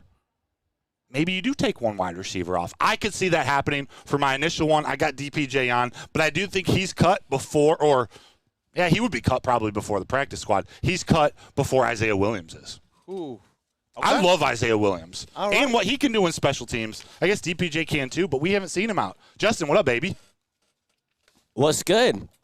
See, I like probably 95% of what you did there. I can't lie. It's nitpicking, but I think this is how it will look on the opening day roster as well. But I don't like Sione Vaki at RB4 because I don't think Craig Reynolds is as gifted as a runner or pass catcher as Sione Vaki, but he's used in the pass blocking game at an elite level. So it's more 3A and 3B, and if one of our top 2 running backs go down, I expect Sione Vaki to pick up the load of those carries. I expect Craig Reynolds to just be in this pass block kind of utility role in the backfield, but he's not necessarily going to have. I would expect Vaki to have more carries than Craig Reynolds. That's fair. That's fair. I don't agree. I don't think that's going to happen, but I totally understand why. When you first said it, I was like, wait, he's not going to make the roster, Vaki? But you're saying he should be 3, and Reynolds should probably not be on the 53-man? No, I want Reynolds on the 53-man. Because he's just on the depth chart, Vaki. On the depth chart, I'd love to see Sione Vaki get a little more love. I think that Stick, got a little upset with me the other day when I said Vaki should be RB3. But when you look at the games and the tape, he jumped off the screen in the preseason. I know it's just preseason, but he jumped off the screen. He really showed why he averaged 7 yards of carry in college. I really love Sione Vaki. I thought he was honestly going to come in as a safety, and then the rumors started coming out that he was going to play running back, and I was like, oh, how is this going to work? So I've just been infatuated with Sione Vaki. I also want to talk about the DNs for a second, because that was also another interesting thing that you brought up is no Matthew Betts, no James Houston. Yeah. I don't get after the quarterback guys. That's all they should be if they do make the team. 100%. And so with that, James Houston has produced, 10.5 sack season? 8 and 8 games. 8 and 8 games. So he had 8 and 8 games. He's shown you he's put it on the tape. It's like Torkelson. He's put it on tape. He had that 30 home run season. It's hard to give up on someone like that 1 or 2 years removed. You have to give them that time to even remotely show. Like, it was a broken ankle. I just think even if he doesn't look great, there's been so many times where the training camp reports have not been accurate. Like Jamar Chase that year, he got drafted. He kept dropping passes. I just think James Houston will be on this roster. I think that there's too much potential there to drop off. I don't know exactly who they would cut in place of him. It would be a Goudet. It would be a Goudet? Yeah, he would probably be number 4. I don't see him keeping 5, but I have no problem with you thinking that. Yeah. The fact that you compared him to Torkelson kind of fits my narrative of I've just about moved on from Torkelson I saw your too. Face, man. Yep. I think of James Houston, not the same player, position, or anything, but I think of him in a way I think of Jordan Love. I've seen 8 good games out of Jordan Love. I've seen 8 good games out of James Houston. You're consistent then. You got to keep it a buck. I got to keep it a buck. Hey. I got to see more. And he hasn't stepped up and proved himself as, hey, I am the 4th best, or I'm the 2nd best edge. He's got 2nd best talent. Yeah. He hasn't done it. Man, dog, this is so tough because those are 2 guys, James Houston and Matthew Betts, I had some high hopes for going into training camp. And, obviously Matthew Betts had that one flashy sack, and you could see all of the potential in the world, but did we see anything else? And with James Houston, I thought this was a name we were going to hear called all throughout preseason, and I just haven't heard anything, and I don't think he's going to play tomorrow. There's some who think he's just still going to make the team, but there's a player who I don't know the impact that this makes or doesn't make with them not on the team, and I know you said, I might have to shut that down. But the chat, man, Xavier D., among others. No way they expose Gio Manu. Big Con 51. Manu, he makes it, I think. People believe that Gio Manu has to make it. Dante 151. I think Gio makes it instead of Kobe. As a tackle they're expecting to play this season?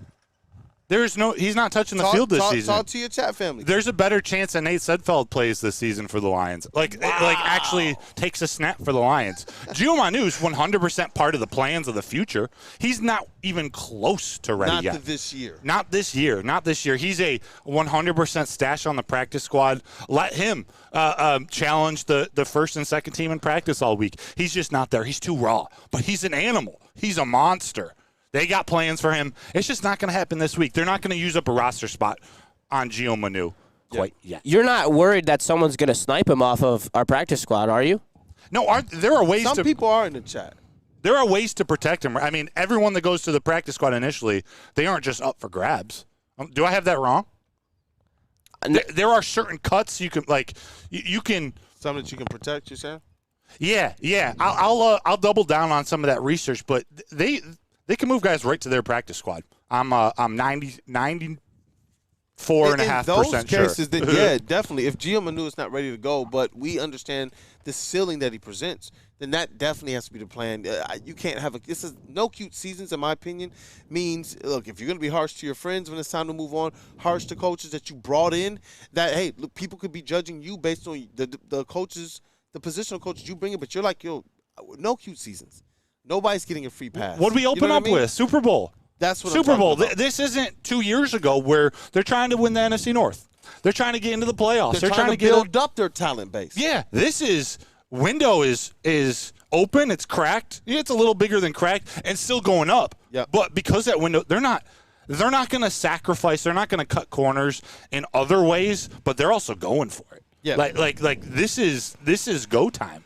This is go time. Gio Manu's not factoring on the field this year. If there are, and if I go do my research, if you can move a player to the practice squad and they can immediately get picked up, yeah, Gio Manu would make the 53 man. You got to protect him. He's part of their long-term plans. That's why they traded up. They traded I'm glad you clarified it. Yeah.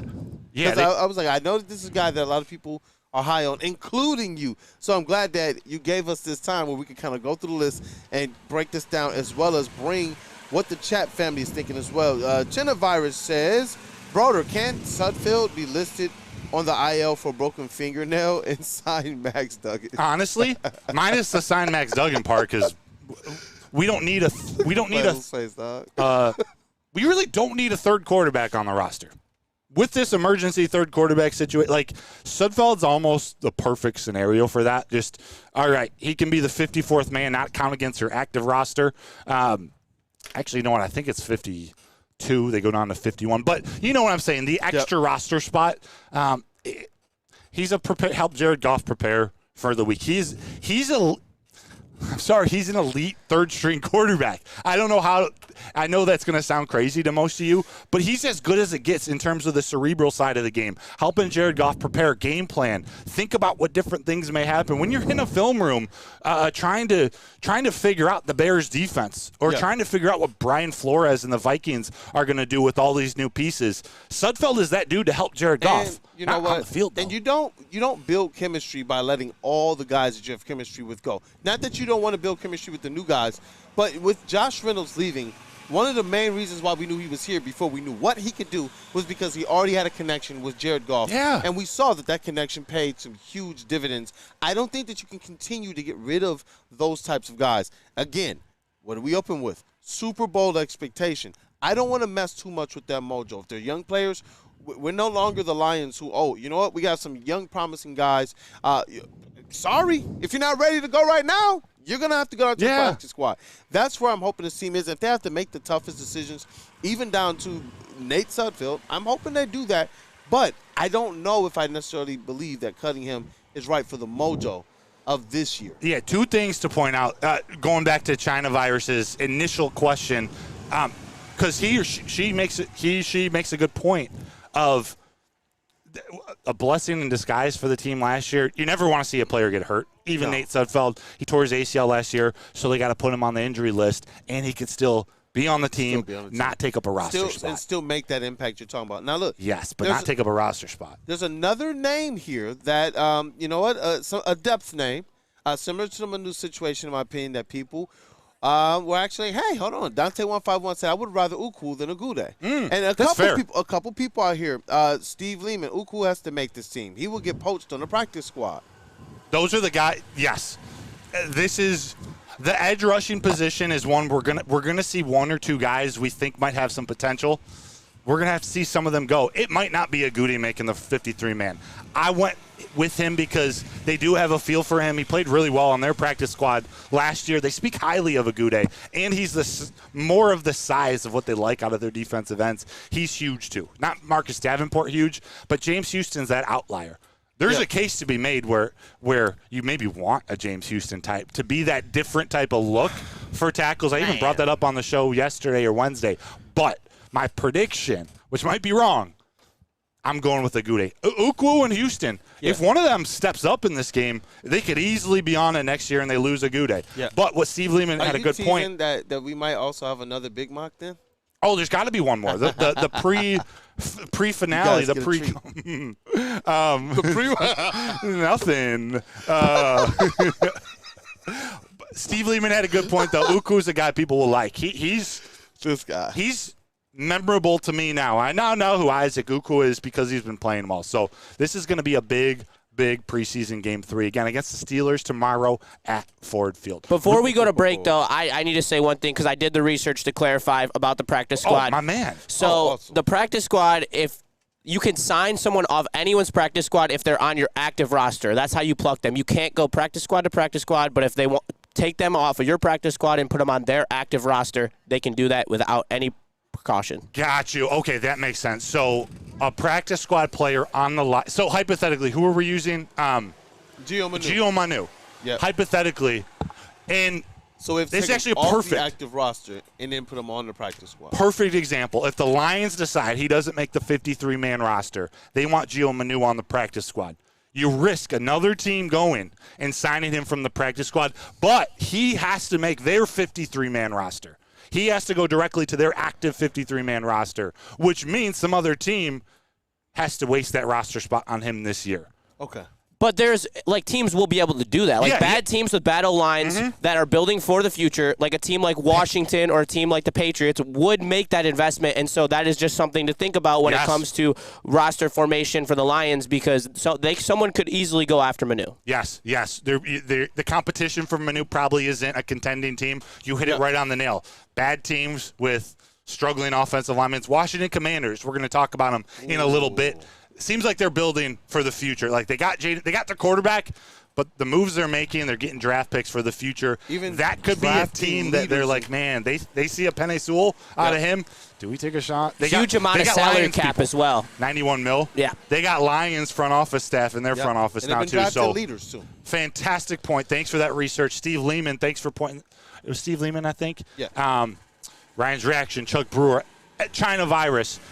Last quick note, I'll say Nate Sudfeld. Nate Sudfeld, because of his cerebralness, because of how smart he is, you kind of can't let him go.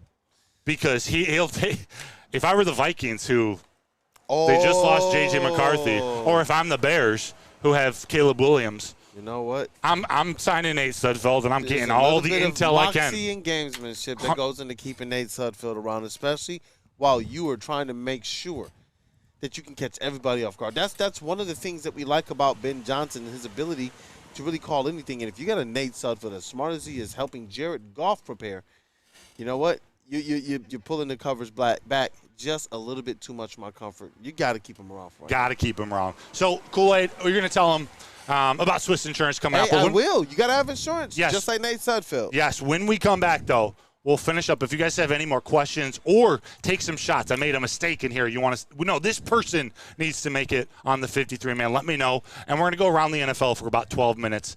And then we're going to have a nice, long, extended mailbag segment. So we're going to be answering your questions for the rest of the show. How about that, Kool-Aid? Insurance, baby.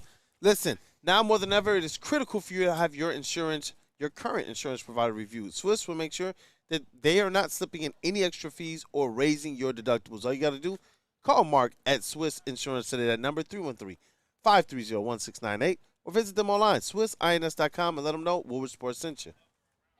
Let me tell you about the merch. Are you tired of wearing that same old Detroit sports merch? It's a new era in sports wearables, new designs, amazing apparel, and the ultimate swag. Check out Woodward Sports' latest gear at woodwardsports.com and click the shop tab. Hoodies, tees, hats that are guaranteed to turn heads. You see that Boot 'em Kids shirt. Make sure you get that in the shop. The latest designs, always woodwardsports.com, and click on that shop tab.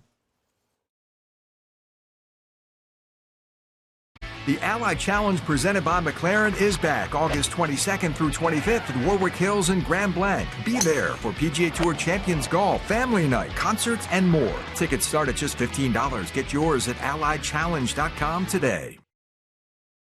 Come to any Lady Jane's Haircuts for Men and claim your throne for a king's treatment from one of our talented stylists. Open 7 days a week, walk in anytime. Just get to a Lady Jane's today and receive a precision haircut, scalp massage, hot lather neck shave, and a hot towel treatment. A haircut should not be a chore. It should be an experience. And that's exactly what Lady Jane's has to offer. Open 7 days a week, walk-ins are always welcome. There's always a location near you. Lady Jane's Haircuts for Men, it's wicked awesome. Braylon Edwards here, Premier Pet Supply. Man, just looking around, who's got it better than pets?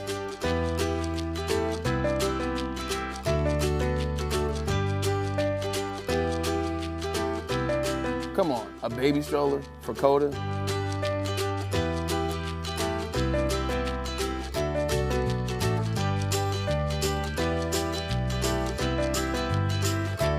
A chef for Lola, really?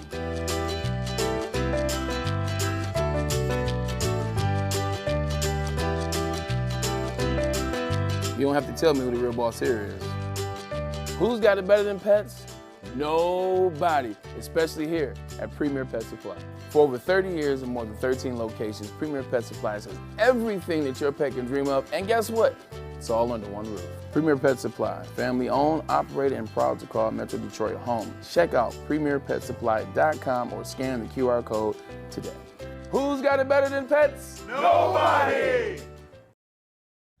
Are you dreaming of a new home but feeling that financial pinch? Well, Mark White & Associates, they are your trusted real estate experts. They're here to help. Mark White and his team will pay up to $5,000 of your closing costs. That's right, $5,000. So call Mark White & Associates today at 248-290-8242 or visit them at markwhitesells.com. Again, call Mark White today at 248-290-8242. They'll help you make your dreams come true.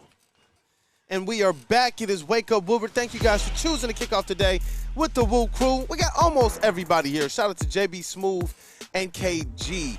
Can't wait to be back in studio with you guys or on remote or where we are. You never know because the backdrop keeps changing, and it's so beautiful because it is pure Michigan. We're live at the Allied Challenge at Warwick Hills Golf and Country Club in the beautiful Grand Blanc, Michigan. The PGA Tour Championship is here, and the winner is getting $2.2 million driving in.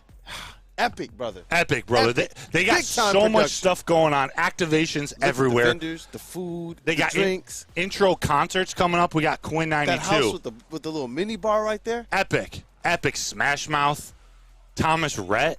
There's a whole lineup. Celebrities, celebrity golfers. Braylon's playing. He's playing in the celebrity golf. Let's go. Again, this is all brought to you by Randy Wise Automotive Team. They're sponsoring this. They invited us here. This is an epic weekend for Allied Challenge, for McLaren. What a way to kick off, you know, Randy look, Wise. college football, last weekend of preseason football.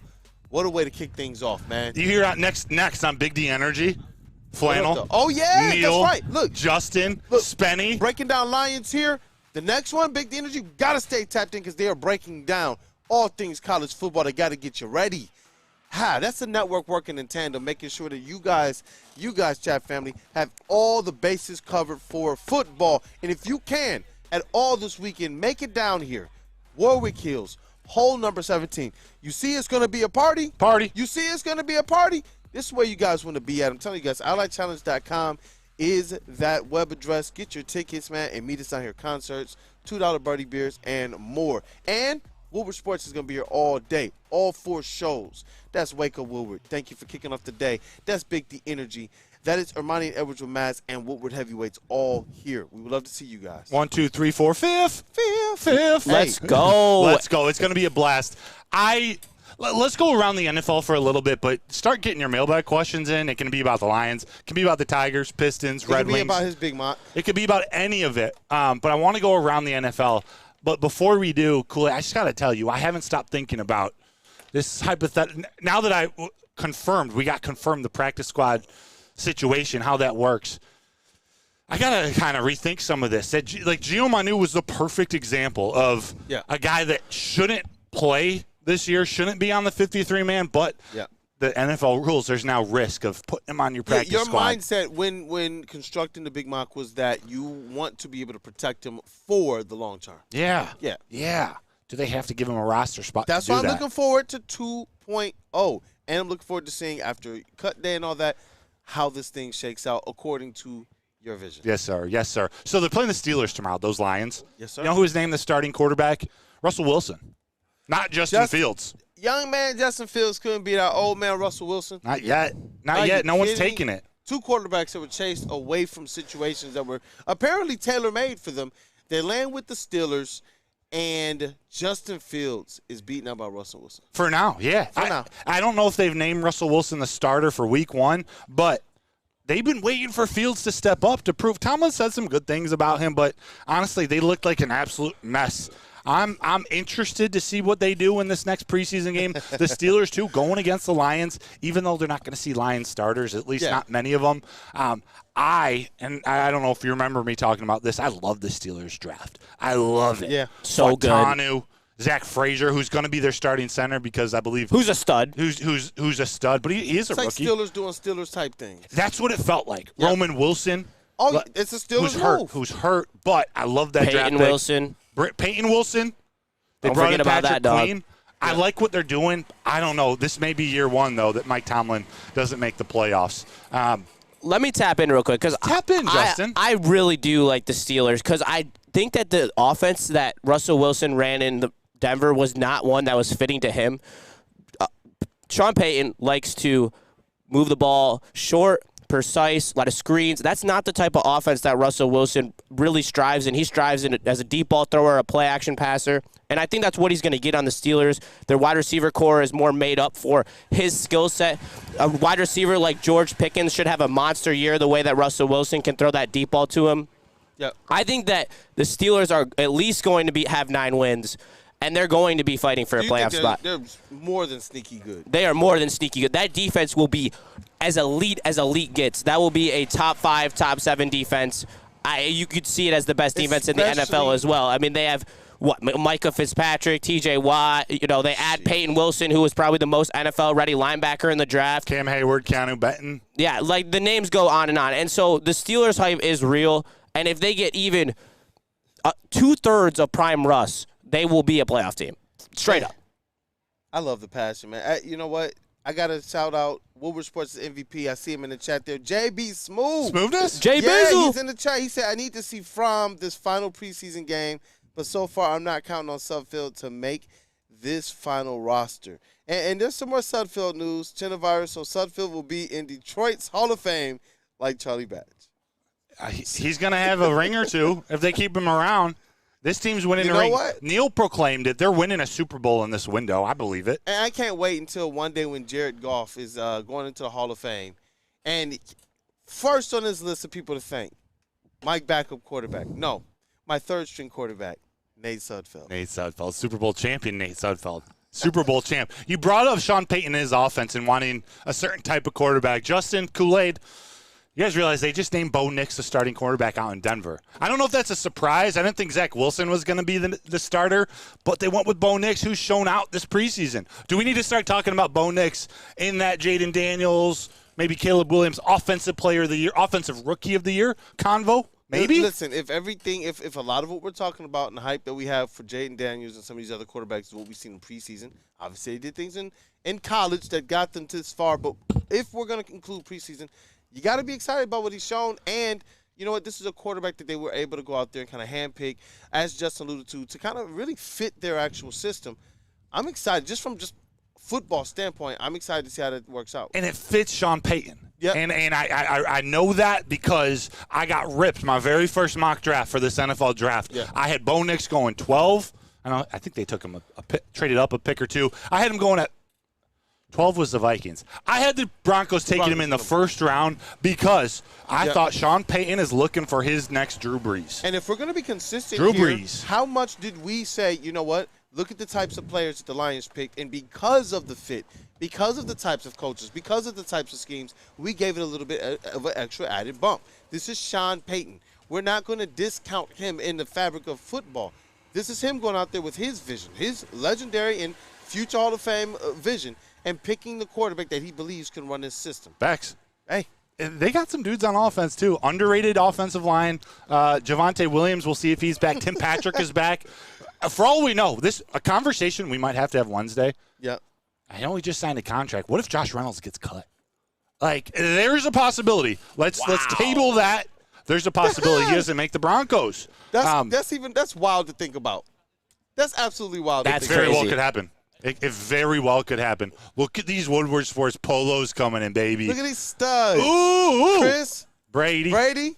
Everybody. You did touch on someone who I did want to talk about, and that's Javonte Williams. I am a Javonte Williams believer, a stan. That dude is a dog if he could just stay healthy. He's 2 years removed from the ACL tear now. That usually is the prime spot for guys coming back from that type of injury. Like you said, the O-line's improved. Bo Nix, I think, is in that offensive rookie of the year conversation because just as I'd say he has a better situation than Jaden Daniels, I would say that it's similar to Caleb because he has a better offensive line than the Bears. And the system fits him better. You're going to see Caleb have a lot of, Bo Nix is going to be uber efficient, where Caleb Williams is going to be a gunslinger. And I think that is a easy path, because it's all about the path. Me and Neil have talked about this. The road. There's always a road. There's a path. We don't do the path anymore. We don't do the path? All right. I'm messing with you guys. That's my dog, my former co-host. Despite getting left off the path, I got love for Boondog. Sorry, continue. All right, it's all good. But, yeah, there's an easy path there. There's going to have a high completion percentage due to the system. He's got receivers that fit the system. I think that's honestly something the Broncos have been lacking the last couple of years. Like, Jerry Jeudy never fit their system. I think that guys like Marvin Mims and those are guys that actually do fit that system. So I do think the Broncos will be way better than a lot of people think that they will be. I think that saying they're a basement team this year is a little bit aggressive. Yeah, I dig that. And let me clarify, Greg B. I didn't say that Bo Nix was going to be Drew Brees. I got cut off there for a second. You just believe it fits at least what Sean Payton's vision is for this team. A little smaller, just more like the physical attributes in what he does well. He's a little bit smaller of a quarterback, but he's cerebral. He's very accurate, not afraid to dump the ball off, but he has an underrated arm. He's got a good arm, so that's where I'm going with that one. Let's talk about those Commanders, though, because they did something. There's some players I like. They have something planned. They have this trade yesterday. So the Commanders, Washington Commanders, they traded arguably their number two. Their number two receiver after Terry McLaurin in division to the Eagles. They traded him and a 5th-round pick in division to Eagles for a 2025 3rd-round pick and 2 7s. So, A, why trade in division? B, do the Eagles have the best threesome group of receivers? And C, are they accumulating these draft picks, a 3rd and 2 7s, to make moves in next year's draft, or to package things to go after a Brandon Ayuk or a CeeDee Lamb immediately? That in division one is interesting, and it instantly brings my mind to Brad Holmes and that Vikings trade. It does. That is a great connection. I didn't even think about that. Hey, let's talk about it. Because I'm not a fan of trading in division. I didn't even like when the Tigers traded Fulmer to the Twins for 2 months. I don't like sending anyone who's decent unless you clearly win the trade. Don't even give your scraps to people in division. You don't want the chance of. How weird did that feel like? I remember when the trade first went down, and it was T.J. Hockenson of all players. It wasn't like, okay, it's a player of non-consequence to the best parts of our team. It's T.J. Hockenson, a top 5 tight end in the league. Exactly. I trading him to a division opponent. So it's, even if it's okay, we don't want to maybe pay wherever his contract situation is going to go. It's This guy is a top 5 tight end. Who do we have that's guarding him now? You know what I mean? Like it's a double whammy when you're trading a guy of that caliber in division. But as we see, it kind of worked out for them. It's sad. That's Brad Holmes, Mike Disner. That's planning ahead, and that's being savvy. T.J. Hawkinson, he's not Tarek Skubal, so bear with me here for a minute. But to trade one of your better players, in division or not, to trade them knowing that they've almost outplayed your budget. T.J. Hawkinson was he was too good. He was going to reset the market, the tight end market. So, man, do we get what we can for him now? Or do we keep him, let him walk for nothing, or pay him and kind of bootstrap us? He's a very talented wide receiver. I know he's hurt. Even if he was healthy, the fact that they had they sent him to the Vikings now have to deal with that contract. So, Brad Holmes, he won that trade. He got Sam Laporta. This is a year in advance. A generational tight end. How?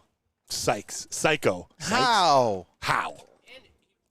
What up, and he forced it. He forced the hand of the Vikings because they were forced to draft a rookie quarterback because they couldn't make the contracts work with Kirk Cousins in terms of how much they paid Hawk, how much they paid Jay Jettas, and they just kind of botched that situation, and that led them to having to draft J.J. McCarthy, even if that might have been the right move for their franchise. So you're telling me that Brad Holmes is out here playing 2 games of chess at the same time, bro? Like that's so wild. Like he's giving his guys what they deserve.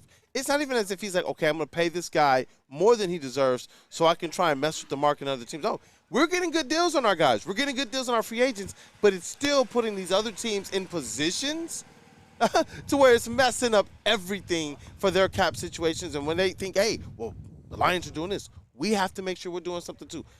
That trade with the Vikings, man, and masterful. You know, if J-Mo goes out and has the year we're expecting him to have, throw the Packers in that group too.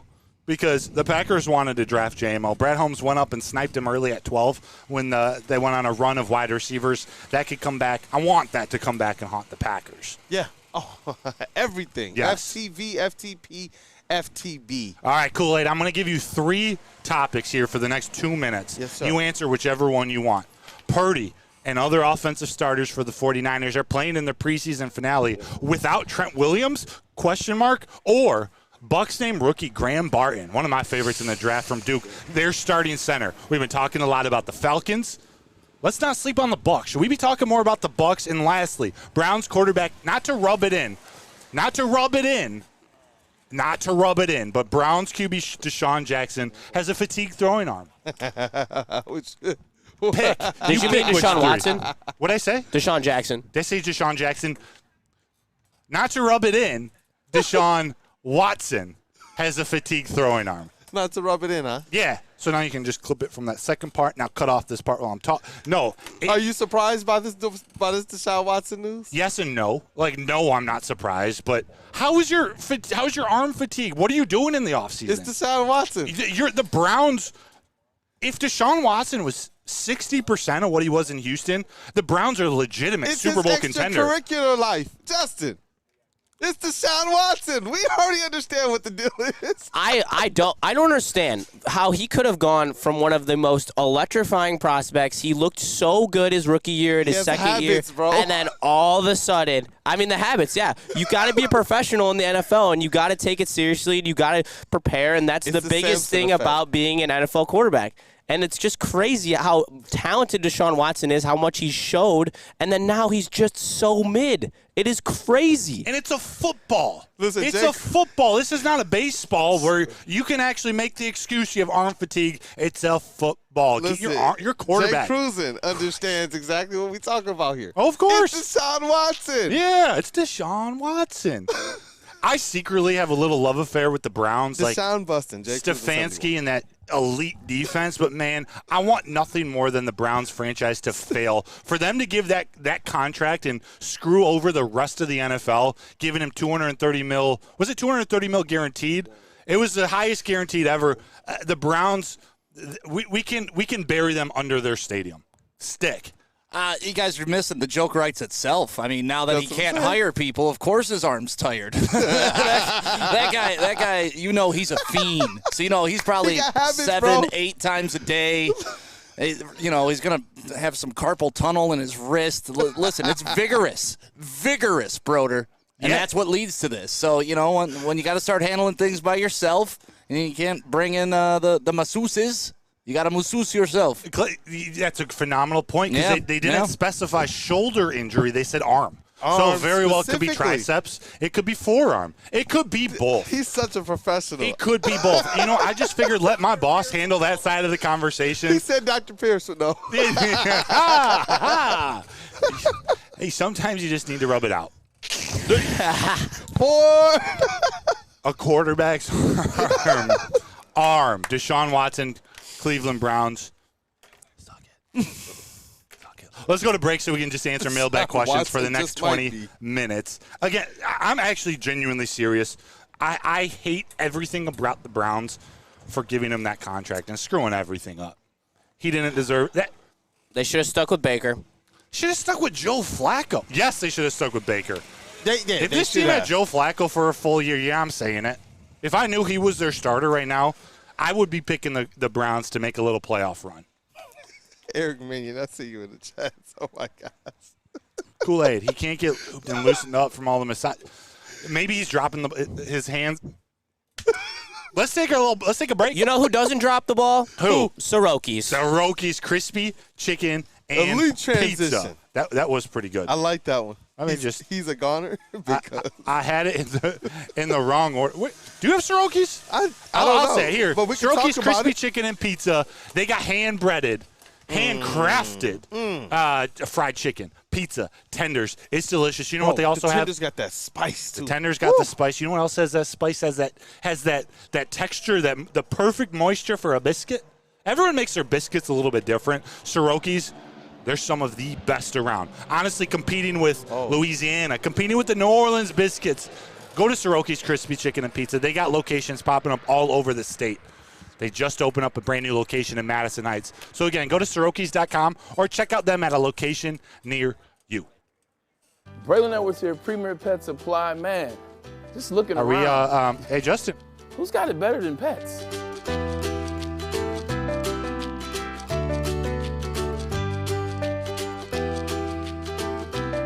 Come on, a baby stroller for Coda?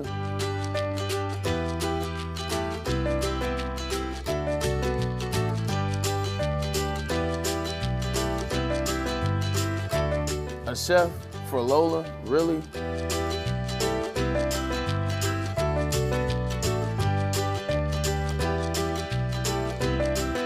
You don't have to tell me who the real boss here is. Who's got it better than pets? Nobody, especially here at Premier Pet Supply. For over 30 years and more than 13 locations, Premier Pet Supply has everything that your pet can dream of, and guess what?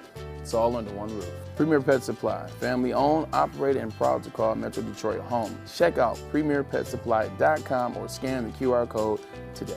Who's got it better than pets? Nobody!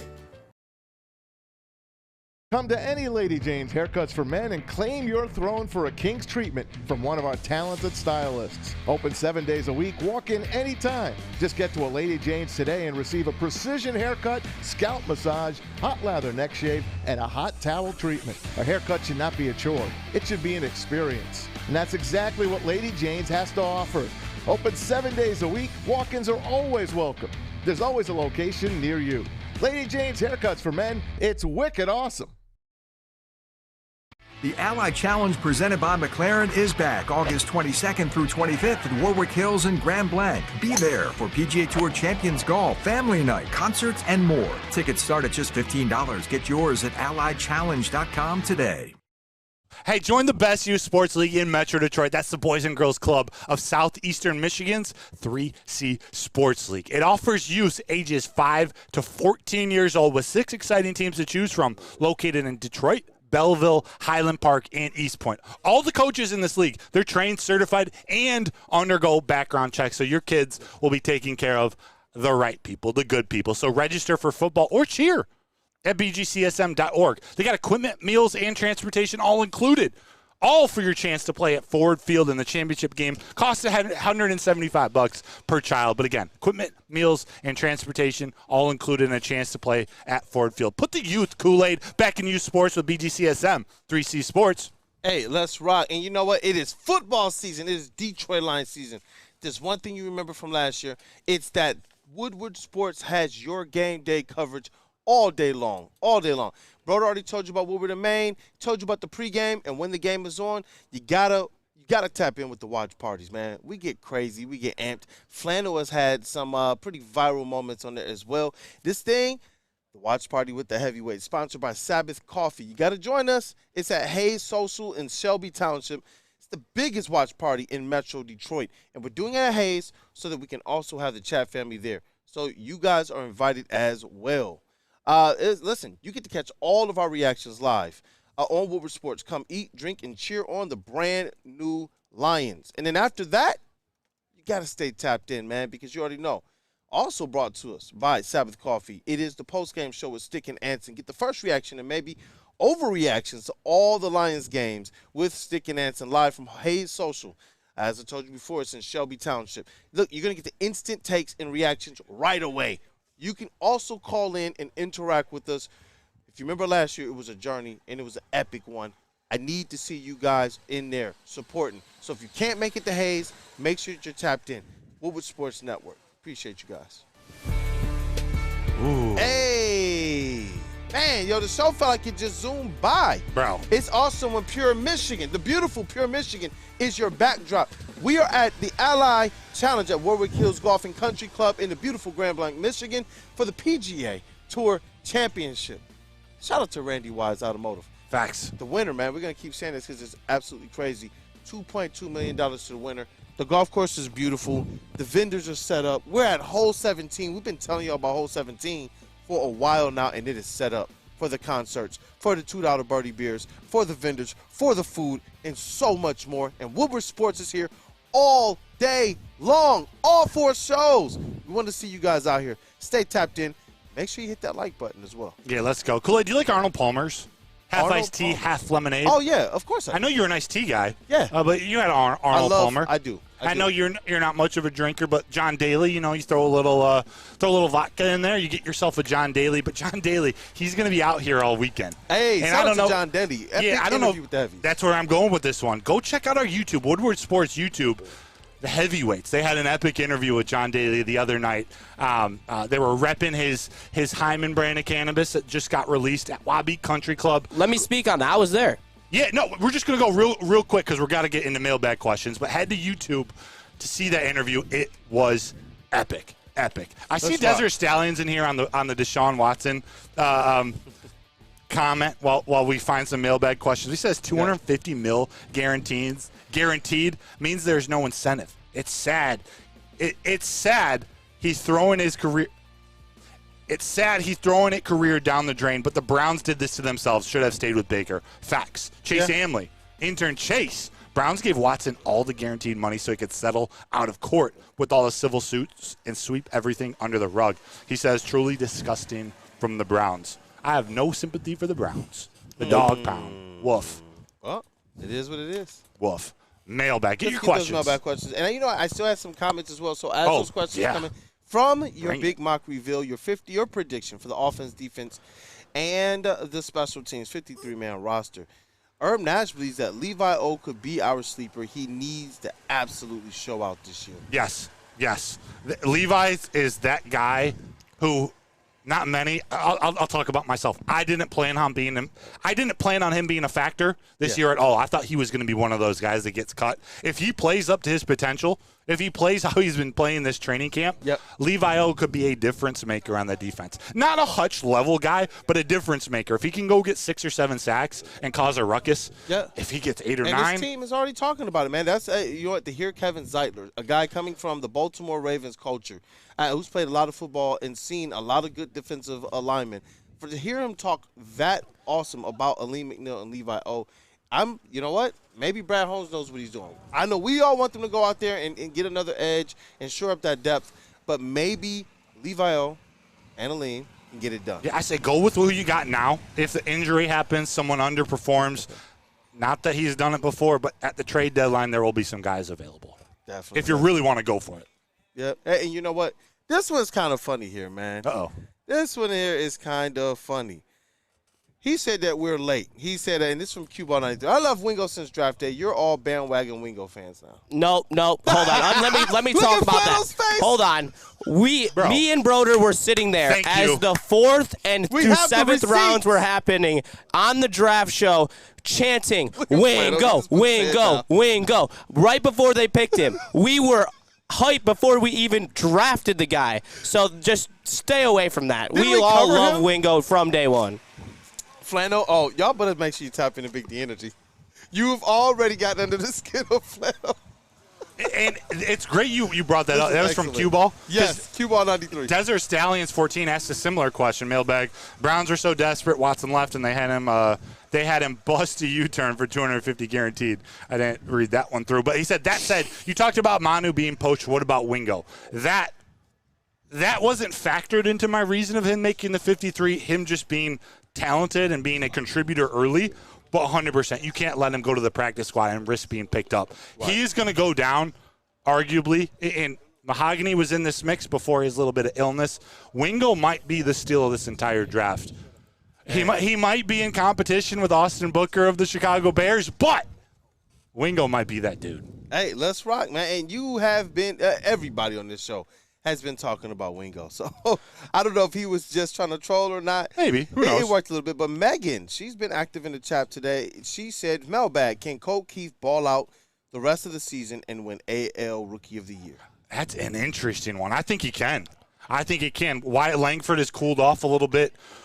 Colt Keith, if he doesn't have a horrible September, his stats will be right there with the rest of the guys, at least if they can maybe – we got to see what it looks like at the end of the season because they were really bad in April or May. But nonetheless, he's turned it around. Whether he wins it or not, this is a guy Tigers fans can be excited about right in the middle of the order for a long, long time. I'm thinking floor of Jeff Kent. I like that, and I personally Flannel, think. I see your face over there. I was about to say, you got Flannel intrigue. Yep. I'm probably going to hear about that at around 11:05 or so. But he's that type of hitter. He's not a great defender yet, but he's that type of hitter. Yep. We'll see if I wear that comment over the next couple of years. Hey, definitely. I'd love to comment on Colt Keith as well because I personally don't think he's going to win AL Rookie of the Year. I think he's going to have to pay that Detroit tax. I think that because he is a Detroit Tiger, he's going to unfortunately be penalized from that. I also, while we're talking about baseball, I have a mailbag question that I thought of for you, Broder. How interesting is it that Trevor Rogers, the Orioles, sought after trade deadline piece that they traded 2 of their top-level prospects for just got sent down to AAA? Oh my gosh. Isn't that interesting that maybe they should have went after Skubal, and we love seeing them crash and burn. It's an F. See, that's the time. That's the time. No, this is the time where you can give a trade deadline an F. Because we've now seen you traded 2 prospects and just sent down the guy who you have for 2.5 years of control down to AAA. I didn't even know that. 6-point ERA. Look at Broder's face. I can't wait till next week's show. Only thing that would make me happier than seeing the Orioles go down in flames is if we sign Corbin Burns next year and have Skubal and Burns for at least a year. That would be actually a target that I would love to see the Tigers go after. I got some more Tiger stuff since we didn't really talk about them on the show today. Hey, Virus, Mel Sag, I am mad. Gio Urshela is performing well for the Braves. Am I wrong? We'll read that one more time. Sorry, I didn't hear the beginning. He says, I am mad that Gio Urshela is performing well for the Braves. Am I wrong? Yes. I mean, I don't blame you, but I thought they should have kept Gio Urshela just to help Jace Young get acclimated to third base. He hasn't had a very good year hitting. He is a professional hitter. I'm glad he ended up on a contender. That's a perfect team. They needed a third baseman with their injuries. He can fill in the playoffs or a playoff run. I like him there. He was a 1-year contract. There's no reason for us to, feel bad. Shoot, what if Flaherty is pitching in the World Series? Like, this is part of the game, part of what we have to deal with. Here's a fun one. Well, I want to touch on that as well. Because with us DFAing Gio, it shows to me that we tried to deal Gio to a contender and tried to get something back for him, but no one was interested because they probably knew that we were going to DFA him if we didn't trade him. So I just think that it was what we had to do. And the Braves are a loaded lineup, and if you put guys around a guy like Gio Urshela. Gio Urshela is going to produce at at least major league average level, and so I just think that it is what it is. He's on the Braves now. Who cares? Yep. Let's not go to commercial, but let's do these last two ad reads. Remind me which one's next, Justin. We got, I believe it's to Kool-Aid. Dr. Pierce, Kool-Aid, and then Randy Wise. Perfect. Hey, listen, attention sports fans. Don't miss out on expert sports injury insights with Dr. Jeff Pierce of Michigan Sports and Spine. Join Dr. Pierce every Tuesday on Big D Energy, every Thursday on Armani and Edwards with Maz, where he's offering you the top-notch injury advice. Trust the guy that DMAC trusts. Dr. Jeff Pierce is here to keep you in the game and performing at your best. For more information, visit MichiganSportsandSpine.com or call 248-426-9944. And Randy Wise Automotive, man, they've been busy. You've seen all these different backdrops, all these different golf tournaments, all the different celebrities. Randy Wise has been behind it all. How would you like to play with a legend like Darren McCarty, Kirk Gibson, Braylon Edwards, or Megatron, Kelvin Johnson? It is the Randy Wise Celebrity Golf Tour. Register today, and you can play like a VIP. Go to WoodwardSports.com or scan the code on the screen now. When it comes to your next car or truck, make the wise decision. Randy Wise Automotive. Ooh, baby, That's Randy right. Wise. I got a hypothetical that DNC-ENT put in the mailbag in the Woodward Sports chat as our mailbag question. He says, who will live with more regret? Again, DNC-ENT. Who will live with the more That's regret? what I was on tee up. Yep. The Vikings A fun trading one. us J-Mo in the draft or the Packers trading us Brian Branch, then giving McKinney a back? Can I say all of the above? Yeah. All of the above. But obviously, Brian Branch right now is the leader in the clubhouse. You know, so if we had to pick one, I would go that way. Yeah, that's tricky. Like Xavier McKinney, I believe we talked about it yesterday. He's the best safety in the NFC North. Brian Branch may be that at the end of the season, but McKinney's a stud. That's a great pickup from them. That's a tough one. We got to see what J-Mo does this year. I would love for both of them to regret it.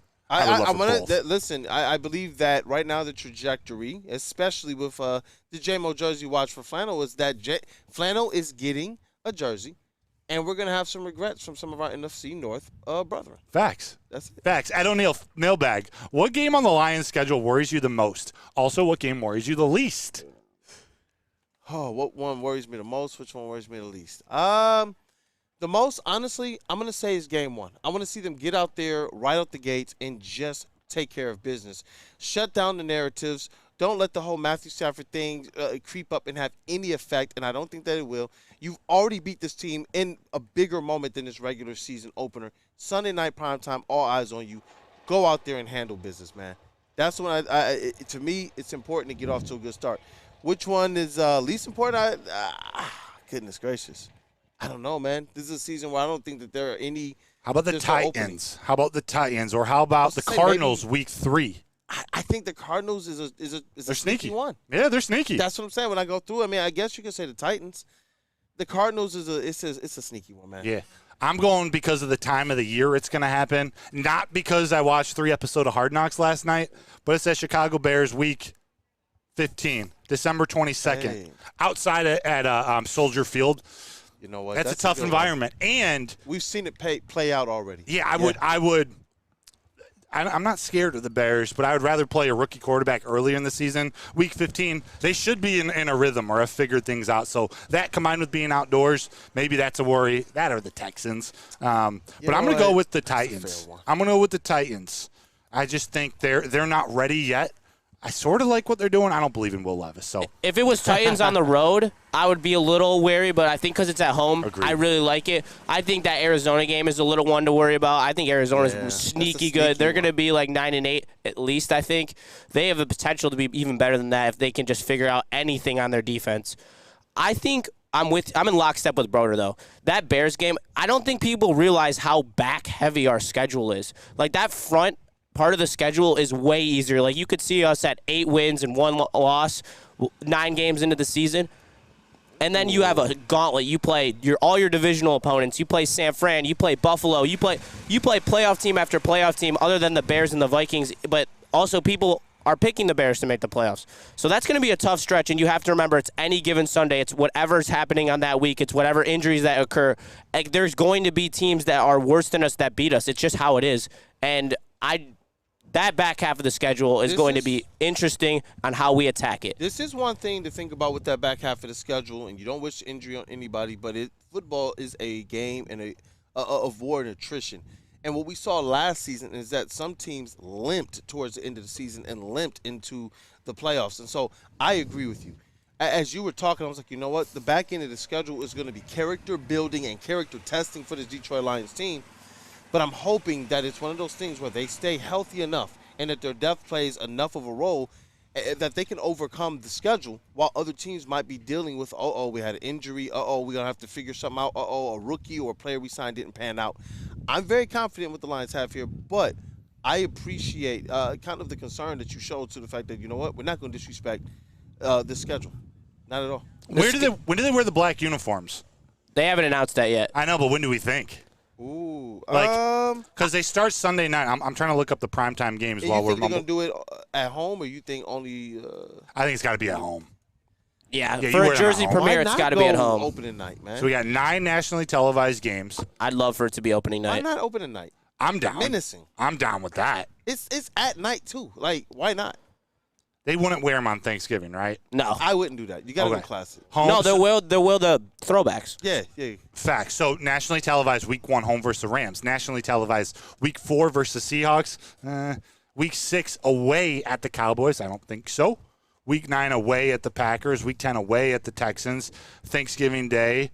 Home versus the Green Bay Packers Week 14. That's another good one. Or Week 15 home against the Bills. To me, I think they're debuted in the first 3 home games of the season. It's got to be number 1. I think it's the first one. You just come out like KG said. You're dressing for a funeral because you're ready to bury them. Let's go with the All Blacks, man. Let's come out with that energy. The Packers one is an interesting one, especially after seeing their white helmets. That would be a cool game if their white helmets that versus aesthetic the Lions would hit. All Black.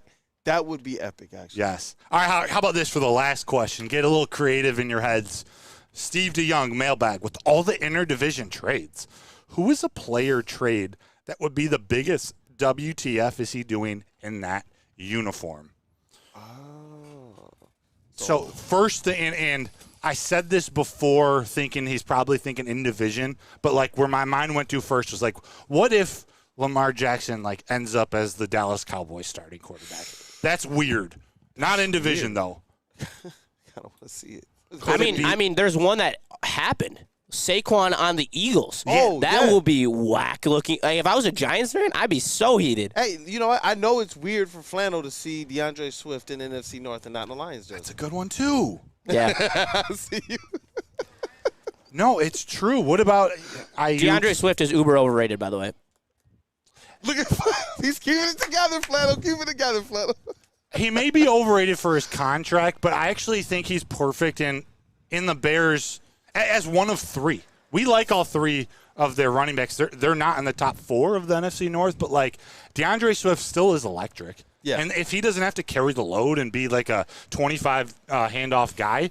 Got to stay consistent, man. It keeps him fresh. It puts him in a position to where he has less opportunity for injury and more opportunity to just do what you're best at. So that's how they talk about him, though. They talk about him as this workhorse running back. They think that the Eagles made him this workhorse running back when Gainwell also took a ton of carries from him last year. He was no workhorse running back. He doesn't have the skill set. He is one of the worst runners I've ever seen in terms of seeing an open field and then cutting to the middle. Wild, like he did it again in the preseason this year.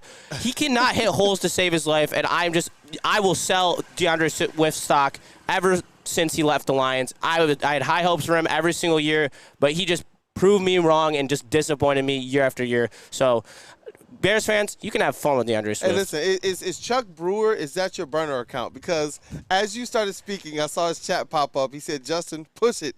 Make Flannel explode. Explode.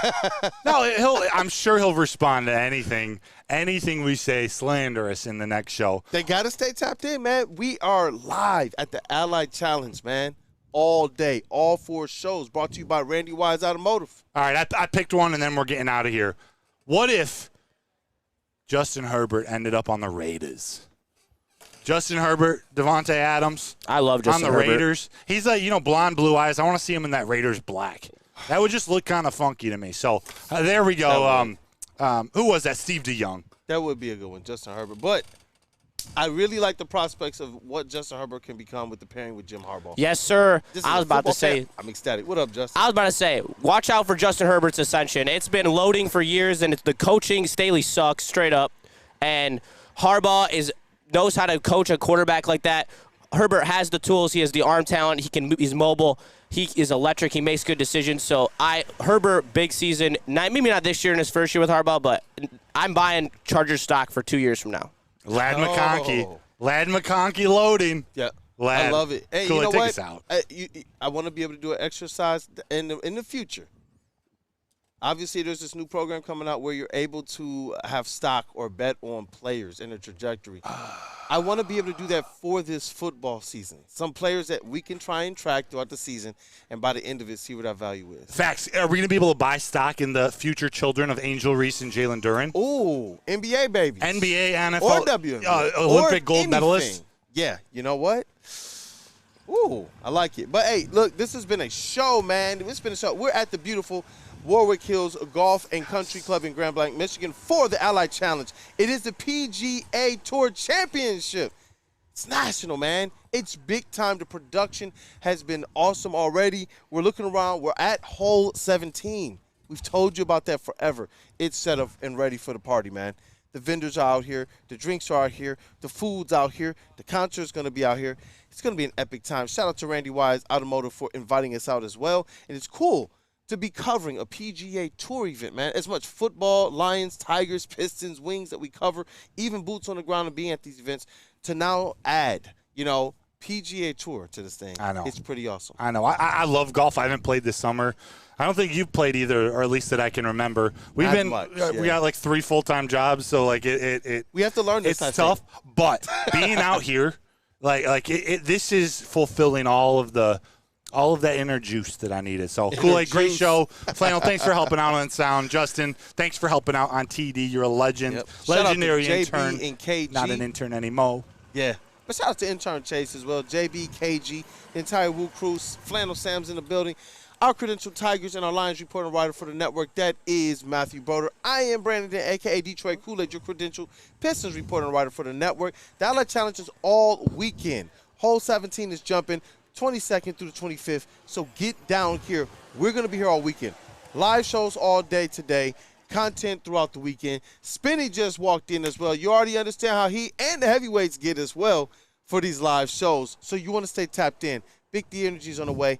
Have a blessed day, everybody. Smash that like button on the way out. It's been Waco Woodward. Thank you.